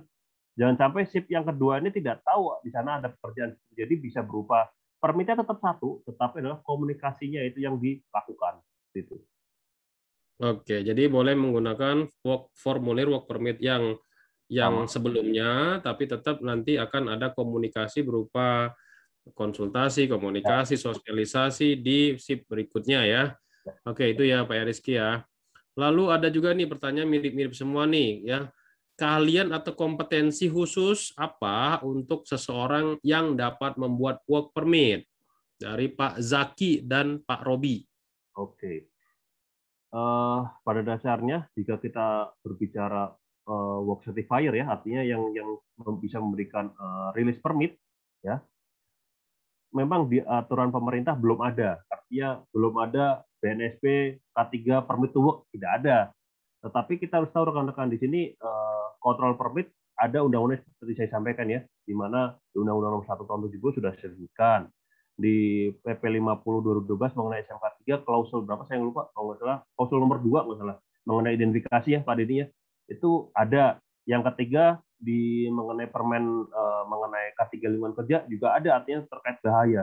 Nah, di sini yang bisa dilakukan di satu perusahaan ya, contoh di perusahaan saya tadi, itu kita lakukan in-house training awareness. Jadi kita sudah menunjuk ya, jadi salah satu departemen, misal bukan salah satu departemen, artinya departemen, masing-masing departemen ya, misal ada departemen logistik, ada departemen chemical, ada departemen misal ada power plant, di mana kita sudah melakukan training kepada teman-teman itu, jadi di internal kita. Nah, yang melakukan training itu, satu, orang tersebut harus mempunyai TOT. Ya, TOT, ya, contohnya saya sudah memiliki TOT level 3. Nah, itu yang memberikan saya, yang bisa memberikan training, dan itu valid ya, secara regulasi valid dan bisa dinyatakan secara internal kita sudah diketahui dan sudah diidentifikasi orang-orangnya tersebut. Seperti itu rekan-rekan. Ya, jadi sertifikat internal, bukan sertifikat dari Kemenaker, bukan dari BNSP. Oke, jadi intinya yang berhak memberikan permit to work untuk para kontraktor atau pekerja adalah memang orang yang memiliki kualifikasi atau kewenangan di bidang apa yang akan dikerjakan. Nah, sehingga bisa tahu nih, ya pengendalian resikonya sudah sesuai atau belum untuk bekerja di pekerjaan tersebut. Oke, gitu ya Pak Jaki sama Pak Robi ya. Oke, lanjut lagi. Ini mengenai cold work ya, pekerjaan dingin ya. Permit cold work. Nah, kira-kira ada batasan suhu nggak yang dikategorikan permit cold work? Ya, silakan dari Pak Ardianto. Oke, Pak Ardianto. Untuk dikatakan permit cold work permit ya kalau saya berada di tempat saya itu tidak ada batasan suhu atau apa. Intinya jika pekerjaan itu ada menimbulkan api ya, di mana pengelasan, gerinda, artinya ada percikan api, itu jelas itu namanya pekerjaan hot work permit. Nah, yang dikatakan cold work permit itu biasanya pekerjaan pengecetan, pekerjaan radiografi, termasuk kerjaan lifting ya. Jadi itu. Nah, adapun tadi seperti lifting permit segala macam itu artinya nanti biasanya ada permit tambahan lagi. Ada artinya sebelum melakukan permit lifting ada namanya lifting plan yang harus kita siapkan. Sehingga kita lagi-lagi adalah mengidentifikasi bahaya apa yang akan terjadi. Itu. Oke, gitu ya Pak Ardianto. Nah, ini ada case yang diceritakan oleh Pak Teguh ya. Dia bilangnya kayak gini, kalau misalkan di proyek itu ada emergency ya, misalkan di proyek itu ada pada saat ada hujan ya, hujan yang deras membanjiri bagian proyek. Nah, di sana area proyek kita itu ada genset. Nah, terus untuk menghindari genset tadi terendam air, lalu kita mau evakuasi itu genset menggunakan mobile crane ya. Untuk mengangkatnya. Apakah si mobile crane tersebut untuk mengevakuasi harus ada work permit-nya juga tuh Pak? Oke. Sebenarnya artinya ketika kita akan mengevakuasi segala macam, kita lihat dulu dari awal ya. Artinya potensi-potensi yang akan terjadi apa, bahaya apa yang akan terjadi. Jadi kita lihat dari bahaya fisik, kimia, elektrik segala macamnya, ya. Sehingga nanti tujuan melakukan kontrolnya juga tepat. Nah, jika seperti tadi ya lifting kalau menurut saya sih itu tidak tepat juga kalau kita ngangkat gensetnya menggunakan untuk ngangkat ke atas ya, karena ada potensi material nanti ketika kita angkat material itu artinya unit itu apakah standby ya, artinya orang tersebut di dalamnya dengan atau operator nanti keluar juga dan berikutnya genset itu diangkat, kan itu juga kondisi tidak aman rekan-rekan. Jadi kita harus tahu artinya yang harus kita lakukan adalah pemindahan ya atau substitusi. Lokasi yang tadinya misal di lokasi dekat apa, kita rubah lokasi yang lebih tinggi atau segala macamnya. Sehingga kontrol bahaya bukan liftingnya tadi, tapi penempatan gensetnya tadi yang kita tempatkan pada lokasi yang lebih tepat itu. Sehingga kalau ada kondisi apa tadi kebanjiran atau apa, tidak perlu ada lifting segala macam karena lokasi sudah kita amankan itu. Ya. Oke, tapi case-nya ini adalah pembangkitnya itu ya tadinya tidak terendam, maksudnya gitu. Jadi ketika ada hujan deras, tiba-tiba tanpa ada perkiraan lagi di awal itu tiba-tiba hampir menenggelamkan, misalkan ya bakalan tenggelam nih, bakalan masuk nih ke bagian gensetnya. Kita mau mindahin tuh. Nah, yang jadi pertanyaan dari Pak Teguh ini, apakah si mobile crane untuk memindahkan genset tadi itu permit? Ya, butuh permit nggak kira-kira Pak untuk evakuasi? Karena emergency nih sebabnya. Oke. Jika artinya kita izinkan permit kepada operator tadi, crane, kita juga artinya ada kondisi bahaya terhadap orang tadi. Artinya kalau kondisi hujan juga unitnya tadi kan potensinya ada kemungkinan sengatan dari petir ya, artinya ada potensi hujan dari petir atau bahkan ternyata ketika kita selamatkan itu kondisi tidak aman, artinya unitnya juga kondisi tidak aman. Jadi lebih baik ya ini nanti akan kita pilih, kita lebih mengamankan orang atau alat gitu ya. Nah, kalau saya melihat dari sisi kerjaan saya sekarang, saya lebih baik tidak mengizinkan, lebih baik gensetnya pergi daripada amit-amit tadi orang yang menyelamatkan malah kena petir segala macam seperti itu. Ini potensinya artinya kan kita harus memilih, kita menyelamatkan yang mana ini, kan seperti itu Pak. Permitnya artinya tetap harus ada permit ketika ada atau sudah disebutkan di awal kondisi apa kalau memang crane tadi boleh bekerja atau enggak. Jadi identifikasi di awal dulu yang kita lakukan itu Pak. Case-case seperti ini harusnya kita sudah diketahui, apalagi kalau ngomongin di project ya. Artinya area terbuka. Artinya kan ini sudah teridentifikasi di awal, ada potensi hujan segala macam seperti itu Pak. Kuncinya sih di awalnya tadi. Oke, jadi sebenarnya harusnya si genset tadi sudah diprediksi atau diproyeksi, maksudnya diperkirakan apakah penempatan genset tersebut sudah benar atau belum, ataukah tempat genset tersebut bakalan ketutup air nggak gitu ya, kena banjir oleh air nggak gitu ya. Nah itu dari awal seperti itu. Cuma memang ada kondisi-kondisi yang kita tidak di luar dari prediksi kita, tiba-tiba masuk genangan air di sana gitu ya. Jadi sebenarnya kesimpulannya kalau suatu area emergency tersebut ya menjadi dilema juga ya, apakah mau nyelamatin alat ya atau mau menyelamatin orang yang kerja di tempat tersebut ya. Nah itu keputusan yang sulit juga buat teman-teman HSE ya. Nanti dipertimbangkan lagi, ini PR buat kita semua nih ya, Pak Teguh ya. Oke, lanjut pertanyaan berikutnya terkait dengan Oke, ini dia bilang kayak gini. Pekerjaan lifting dengan tower crane yang continuous, apakah perlu dibuatkan permit juga atau ada pengecualian? Nah, ini apakah masuk pekerjaan rutin nih? Silakan, Pak. Kita berbicaranya adalah di lingkungan konstruksi atau di lingkungan manufaktur.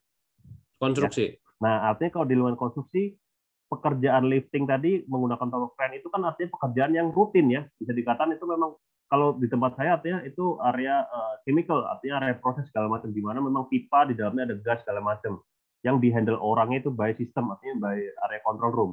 Nah, kalau kita di area konstruksi itu memang masuk dalam kerjaan yang rutin, maka kita kontrolnya adalah bisa menggunakan SOP. Bagaimana cara menggunakan TC itu dengan baik ya, artinya kita harus tahu tadi kalau jika berbicara TC artinya ada inspeksi tambahan, inspeksi alatnya bagaimana. Berikutnya lifting plan, ini penting sekali. Jangan sampai kita mengizinkan TC itu sebagai pekerjaan yang rutin tanpa permit, tetapi kita lost control. Ternyata lifting crane tadi biasanya kalau TC itu paling berat kan 10 ton ya. Nah, ternyata ada pekerjaan di mana karena kita tidak menggunakan permit, ada potensi kita tidak 24 jam dong, pasti di tempat kerja ada potensi kita istirahat segala macam. Ternyata ada satu operator menaikkan beban 11 ton. Apakah itu aman? Artinya kan tidak. Maka itu harus di-state di awal secara prosedur. Satu, kren ini maksimal ngangkatnya berapa. Dan berikutnya harus bagaimana. Nah, dokumen yang tadi ketika harus dinyatakan sebagai pekerjaan rutin, jika berkaitan dengan lifting ya, maka kita harus jalan dengan lifting plan. Dan berikutnya jangan sampai lupa dikomunikasikan kepada semua pihak yang terlibat. Tujuannya akhirnya apa? Kita bisa mengontrol bahaya yang akan terjadi. Seperti itu, Pak Din. Oke, jadi tidak semuanya harus pakai work permit ya. Silakan dari awal ketika kita menggunakan tower crane untuk lifting dibuatkan lifting plan gitu ya. Oke, lebih baik lagi memang lifting plan dibarengin dengan work permit sih lebih oke lagi ya untuk memastikan. Oke, lanjut. Teman-teman semua silakan tekan tombol raise hand untuk langsung berbicara dengan narasumber kita. Nanti kita berikan kesempatan untuk bertanya. Silakan dari Pak Santoso Sandi, kita berikan kesempatan untuk bertanya. Di unmute dulu Pak, silakan. Pak Santoso Sandi. Oke, Pak Mardani Ihsan, silakan. Di unmute dulu. Langsung memperkenalkan diri. Oh, Pak Mardani, silakan Pak Mardani. Dari mana Pak? Silakan. Ya, assalamualaikum warahmatullahi wabarakatuh, Pak. Waalaikumsalam. Perkenalkan, saya Mardani dari India, Pak. Kebetulan beliau ini satu alma mater sama saya, Pak Tito ini. Dari Balongan, Pak. Senior ini. Ya, saya mau tanya sedikit, Pak. Ya. Terkait kami kan di India ini salah satu BUMN konstruksi ya, Pak. Jadi pekerjaan kami untuk hot work dan cold work ini banyak, Pak. Mungkin pengecoran, kemudian ada maintenance segala macam. Apakah setiap item pekerjaan tersebut diperlukan permit, Pak? Karena kebetulan kalau kita lihat-lihat pekerjaan yang dilakukan di konstruksi ini kurang lebih itu bersifat rutin semua, Pak. Gitu. Oke, terima kasih Pak Mardani. Silakan Pak Tito terkait dengan sama nih ya, terkait dengan apakah work permit itu harus dibuat terus nih karena kita pekerjaan kontraktor nih ya. Silakan Pak. Oke, kembali lagi sebenarnya kita jika berbicara perlu atau tidak adanya permit ya, kita harus tahu dulu Pak definisi permit itu apa. Artinya permit itu adalah definisinya adalah kan suatu dokumen yang dibutuhkan sebagai komunikasi seperti itu. Jadi ketika rekan-rekan menyatakan bahwa pekerjaan itu rutin atau berikutnya tidak memerlukan permit, ya artinya rekan-rekan step dari awal. Tapi ketika rekan-rekan di sini masih ada keraguan, ketika menyatakan udah pekerjaan ini tanpa ada permit, tapi tetap ada ragu-ragu. Kalau saya nggak melakukan permit, ada potensi komunikasi putus atau komunikasi bermasalah. Ya artinya lebih baik ada permit, karena permit biasanya kan langsung ya, biasanya dilakukan 24 jam. Artinya memang permit itu dinyatakan pekerjaan ini boleh atau tidak. Gitu. Yang basicnya adalah komunikasi di awal tadi. Kalau memang kita mau menyatakan bahwa pekerjaan ini tidak tanpa nggak usah permit, tapi kita harus tahu juga kan ketika tidak permit ada potensi apa nih? Ada nggak potensi miskomunikasi segala macam? Ketika miskomunikasi akan menimbulkan apa nih? Itu. Jadi kita harus step di awal, gitu. Strike di awal komunikasinya kepada semua lini. Kembali lagi ke tujuan awal permit itu apa? Itu sih kalau menurut saya, Pak. Oke, jadi gitu ya, dikembalikan lagi ke proyek atau perusahaannya masing-masing. Silakan Pak Santoso Sandi, tadi mau bertanya. Widya Saputra, silakan. Siapa yang duluan? Di-unmute dulu, Pak. Widya Anas Saputra, siapa duluan? Silakan. Atau Jonip Hermanto, di-unmute. Oh, Jonip duluan, silakan Jonip. Pak Jonip dari mana, Pak? Selamat siang, saya dari Gresik. Saya bekerja di PT Smelting, kemungkinan saya juga di OSH. Apakah permit itu ada masa berlakunya, Pak?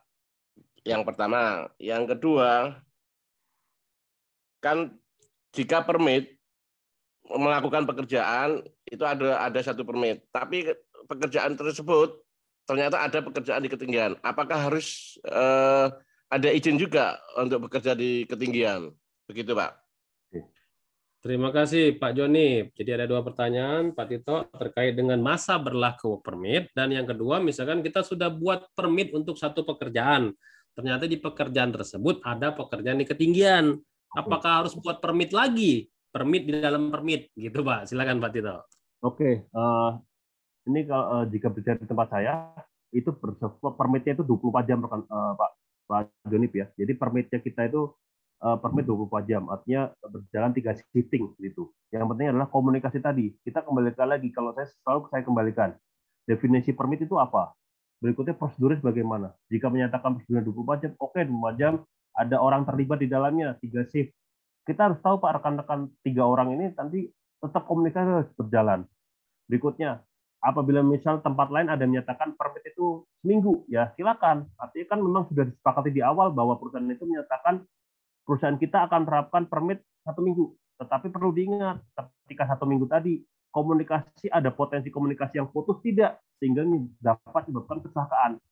Begitu ya. Jadi simple, tempat yang lama juga sama, Pak, seminggu. Tetapi kita ada sistem harian yang kita lakukan sebelum pekerjaan di jam 8 start, jam 8 kerjaan, sebelum TBM, kita pastikan bahwa pekerjaan itu masih sama dengan permit yang sudah kita rilis. Jangan sampai kita nyatakan di dalam permit itu pekerjaan cold work permit, ternyata pada hari itu ada kerjaan hot work permit. Nah, ini kan sudah berbeda, Pak. Ya, jadi itu harus kita tahu. Oke, jawaban yang kedua mengenai jika kita sudah rilis permit ketinggian, ya. Ternyata simpel di tempat saya yang lama itu gini aja. Confiance, Pak, saya bekerja di dalam ruang terbatas. Tetapi di dalam pekerjaan ruang terbatas ada kerjaan kerjaan hot job. Dan berikutnya ada kerjaan ketinggian. Jelas, Bapak, itu wajib ada masing-masing ada permitnya. Bahkan kita berbicara adalah itu bahwa pekerjaan yang super hazard, ya, karena ada pekerjaan konversi, ada potensi gas rilis. Yang kedua, kalau ngomongin hot job, berarti ada potensi dari gas tadi ketika kena percikan api, ada potensi terjadi kebakaran, ledak. Artinya ada potensi bahaya dari kerjaan itu.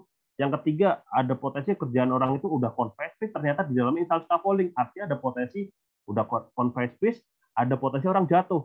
Artinya udah jatuh tertimpa tangga kan gitu ya. Artinya konversi dan ketinggian. Nah, jelas itu harus ada permit lagi, Pak. Tetapi balik lagi, kesepakatan di awal bagaimana? Itu yang selalu saya sampaikan di awal. Kesepakatan di awal gimana? Ini untuk dasar kita sebagai seorang safety, rekan-rekan, basic dasar kita seperti apa? Jangan sampai kita lupa prosedur di awal seperti apa. Itu. Oke, jadi intinya ada komunikasi dengan pihak owner, kesepakatan masa berlaku work permit itu kapan ya, ada yang 1 minggu, ada yang 24 jam, ada yang 3 hari, gitu. Kita harus komunikasi. Yang berikutnya terkait dengan permit di dalam permit, ya itu tadi balik lagi ya, kalau memang ada pekerjaan yang hot work, cold work atau confined space, diwajibkan ada work permit. Oke, silakan lanjut Pak Widya Anas Saputra, Pak Wirjanto, Pak Darwis, siapa yang duluan? Di-unmute terlebih dahulu. Oh, Pak Parwijanto dulu, silakan. Pak Parwijanto dari mana, Pak? Kenalkan diri dulu, Pak. Dari Bandung. Ya, silakan, Pak. Begini, Pak, itu yang tadi itu termasuk dalam ISO nggak ya? Kan kalau perusahaan itu dia harus ISO berapa gitu. Nah itu kan sudah selalu diuraikan tiap tahap pekerjaan.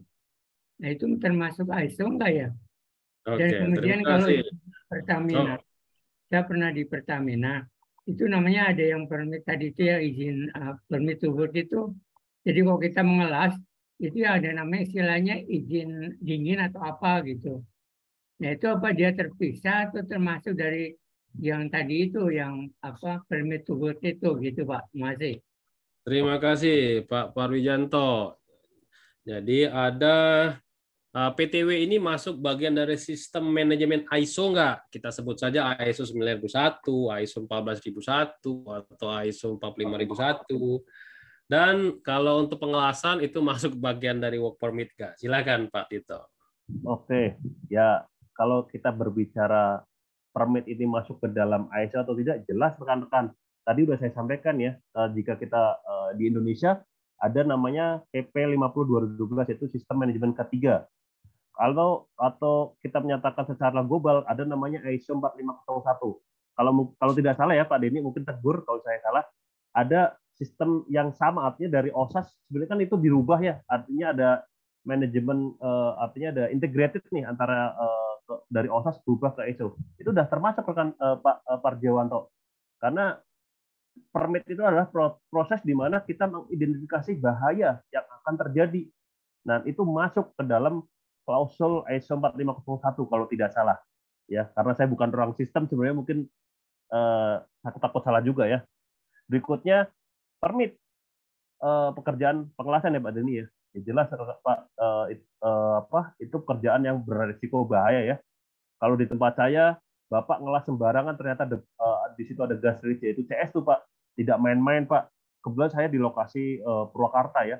Jadi ada potensinya itu bisa menjadi ledakan Pak. Bahkan ledakannya super dahsyat. Bisa satu Purwakarta dengar Pak kalau ada ledakan dari simpelnya adalah tangki CS2 tadi tempat saya. Itu hal yang harus kita jaga Pak. Begitu. Nah, kalau di Pertamina tadi hot job tadi ya, jelas ada hot book. Jadi work permit itu masuk ke dalam ISO ya Pak ya, namanya ISO 45001. Dulunya namanya OSAS 18001, itu versi internasionalnya. Kalau versi lokalnya ada SMK 3 PP 50/2012. Itu ya. Nah, saya ada pertanyaan ini dari pertanyaan peserta nih. Pak Daryanto Paci, dia pertanyaannya kayak gini. Approval work permit ini secara keseluruhan, apakah kita yang approve itu harus terjun ke project atau ke lapangan? Ya, apakah cukup menggunakan e-work permit aja langsung ACC-nya by online kayak gitu Pak? Oke, silakan Pak Tito. Oke, ya Pak. Untuk permit certifier ya, artinya permit approval ya. Ketika Bapak memberikan permit approval atau ada memberikan sign ya, artinya Bapak yakin nih bahwa pekerjaan itu boleh dilakukan. Apakah iya Pak? Bapak yakin Bapak ada di kantor tanpa memastikan lagi di lapangan bahwa bilangnya hanya kerjaan ketinggian. Karena Bapak nggak lihat lokasi kerjaan, ternyata kontraktor tadi atau user mechanical itu biasanya itu tidak melihat poin detailnya ya. Karena terkadang kalau kita berbicara di lokasi kerja, ini aktualnya user atau mechanical itu mereka mengejar progres, artinya ada pekerjaan yang harus mereka lakukan. Dan mereka tidak melihat detail Pak, kacamata mereka itu bukan melihat bahaya, tapi mereka melihat progres mereka terlambat nih, sehingga ada ketika saya terlalu jujur, ini bisa terlambat. Nah, itulah ketika permit certifier atau permit approval itu jangan asal memberikan sign Pak, kita harus melakukan walkthrough ke lapangan Pak, memastikan.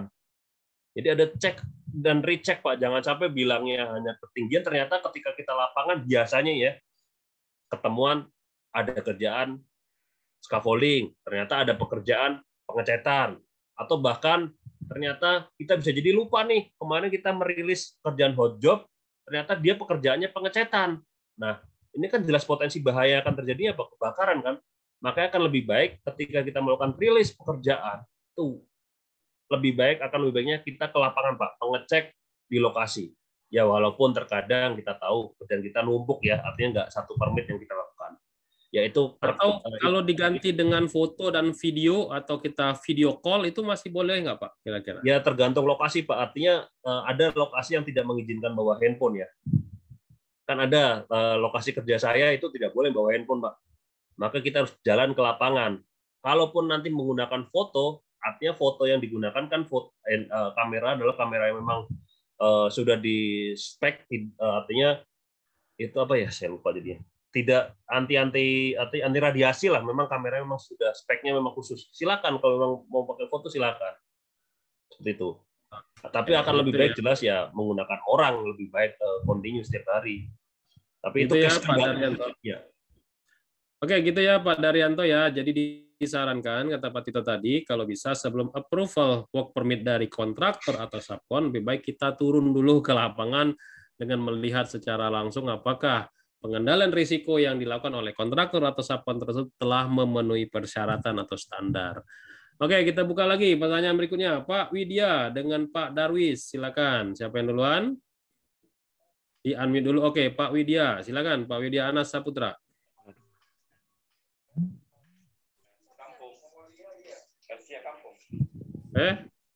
Suaranya pelan. Ini siapa duluan nih? Kok Pak Darwis yang malah ini? Pak Darwis dulu. Oh, Pak Darwis duluan. Silakan Pak Darwis. Iya Pak. Ya. Kenalkan diri dulu Pak, di mana? Saya dari Batam Pak. Silakan Pak. Oke, pertanyaan saya pernah di dunia manufacturing. Itu dunia manufacturing itu ketika setiap ada pekerjaan kita selalu mewajibkan untuk membuat permit, apapun itu pekerjaannya Pak. Pernah saya mengalami seperti itu. Jadi kontraktor yang bekerja di perusahaan kita, baik itu masang pintu, perbaikan lantai, wajib apply permit. Nah, sekarang yang ingin saya tanyakan, apakah ada aturan memang yang khusus untuk permit ini? Hanya pekerjaan tertentu di asesmen dulu harus bikin permit, atau boleh saja kita mewajibkan semua pekerjaan membuat permit? Itu Pak. Oke, terima kasih Pak Darwis ya. Jadi Pak Darwis kerja di pekerjaan manufaktur, pekerjaan yang kecil-kecil, masang lantai, masang nyemen, apa segala macam. Itu harus pakai work permit. Nah, apakah memang seperti itu? Apa ada standar khusus regulasi atau apa nih? Silakan Pak Tito. Untuk dasar awalnya kan adalah tadi ya Permen 5 2018 mengenai K35 kerja ya. Artinya kita tahu bahaya fisik, kimia, biologi, basicnya ke sana arahnya, kita melihat bahaya. Berikutnya kontrak, artinya klien tadi atau manufaktur tadi menyatakan bahwa apakah iya dari awal ya, artinya mereka kalau memang semua pekerjaan harus ada permit termasuk tadi ngaci, nyemen, ya artinya ya sebenarnya sih bisa dikatakan itu lebay. Tapi kalau memang itu menjadi dasar atau memang prosedurnya sudah disepakati bersama di awal, ya mau tidak mau seperti itu Pak. Tetapi tadi lihat artinya keefektifan pekerjaan itu bagaimana? Ya itu yang nantinya ditantang dari manajemen kan seperti itu ya Pak ya. Artinya ketika semua permit efektif atau tidak seperti itu.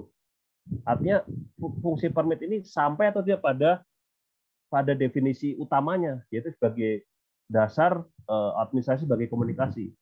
Apabila sebagai dasar dan administrasi komunikasinya bisa diwakilkan dengan yang lain, tetapi itu secara fungsinya sama, saya rasa it's okay Pak. Ya sama seperti saya juga.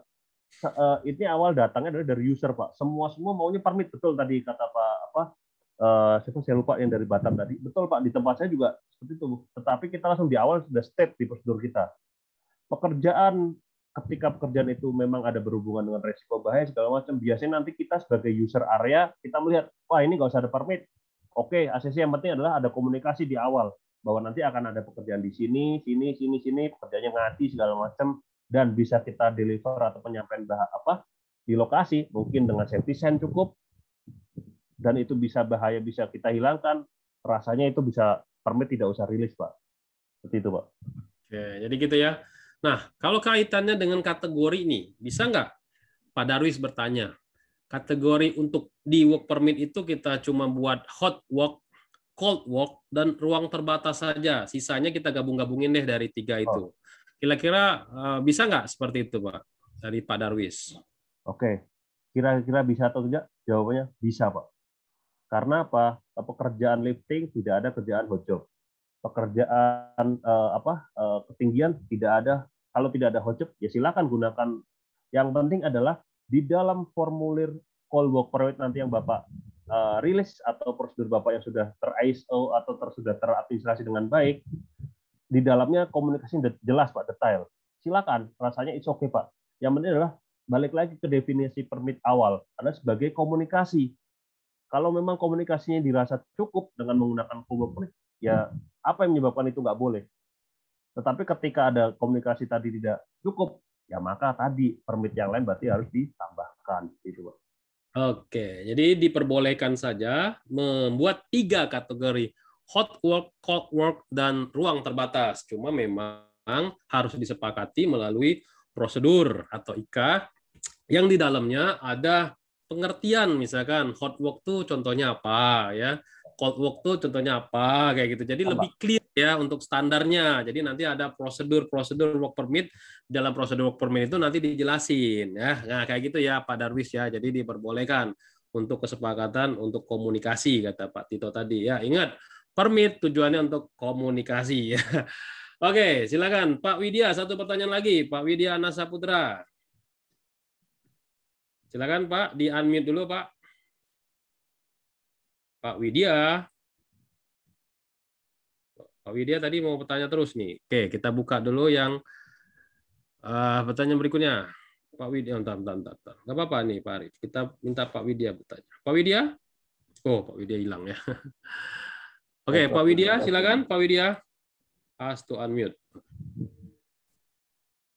Oh. Oke, pertanyaan berikutnya. Oh, ada yang nanya lagi? Pak Abel, Pak Estiawan, silakan kalau ada yang mau nanya. Satu lagi. Oke.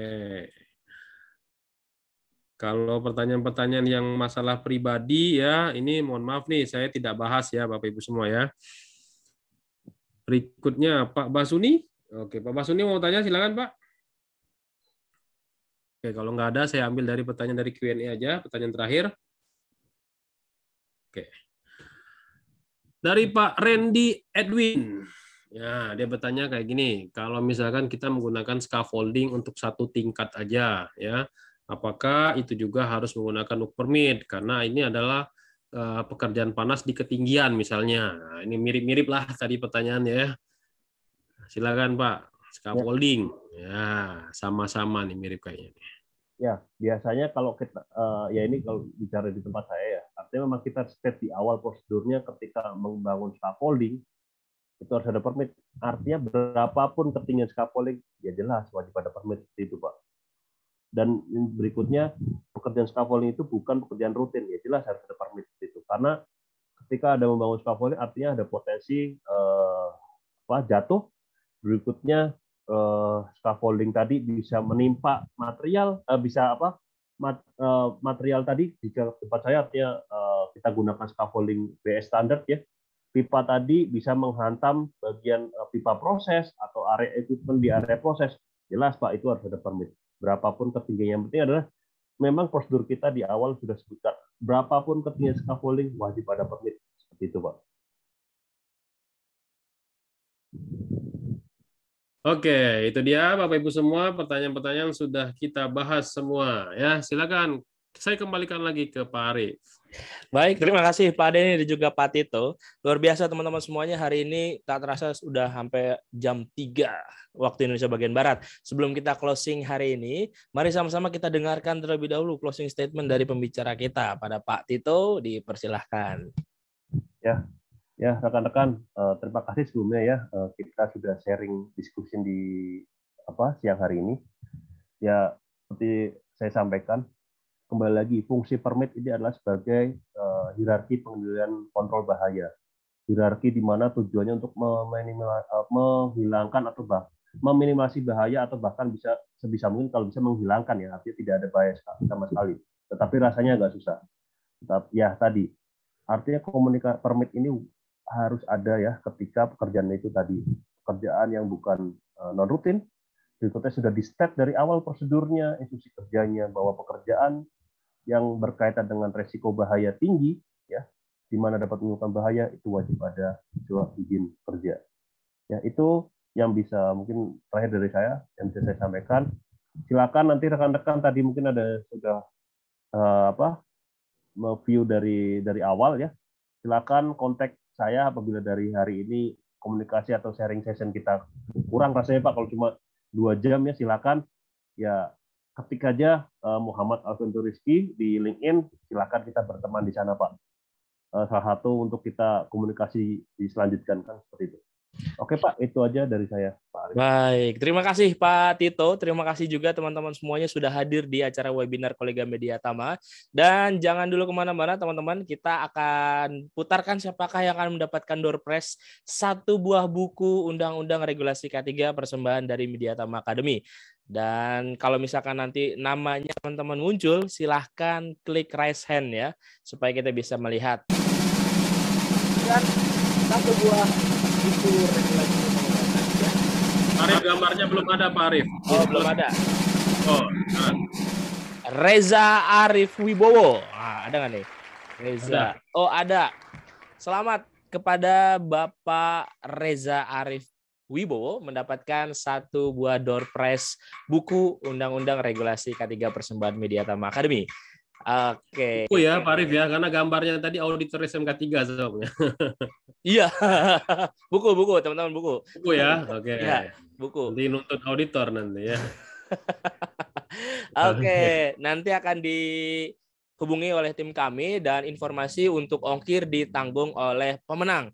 Jadi buat teman-teman semuanya, jangan lupa untuk datang kembali di webinar Kolega Sabtu depan. Nanti informasinya akan kita share di grup Telegram Kolega Media Tama.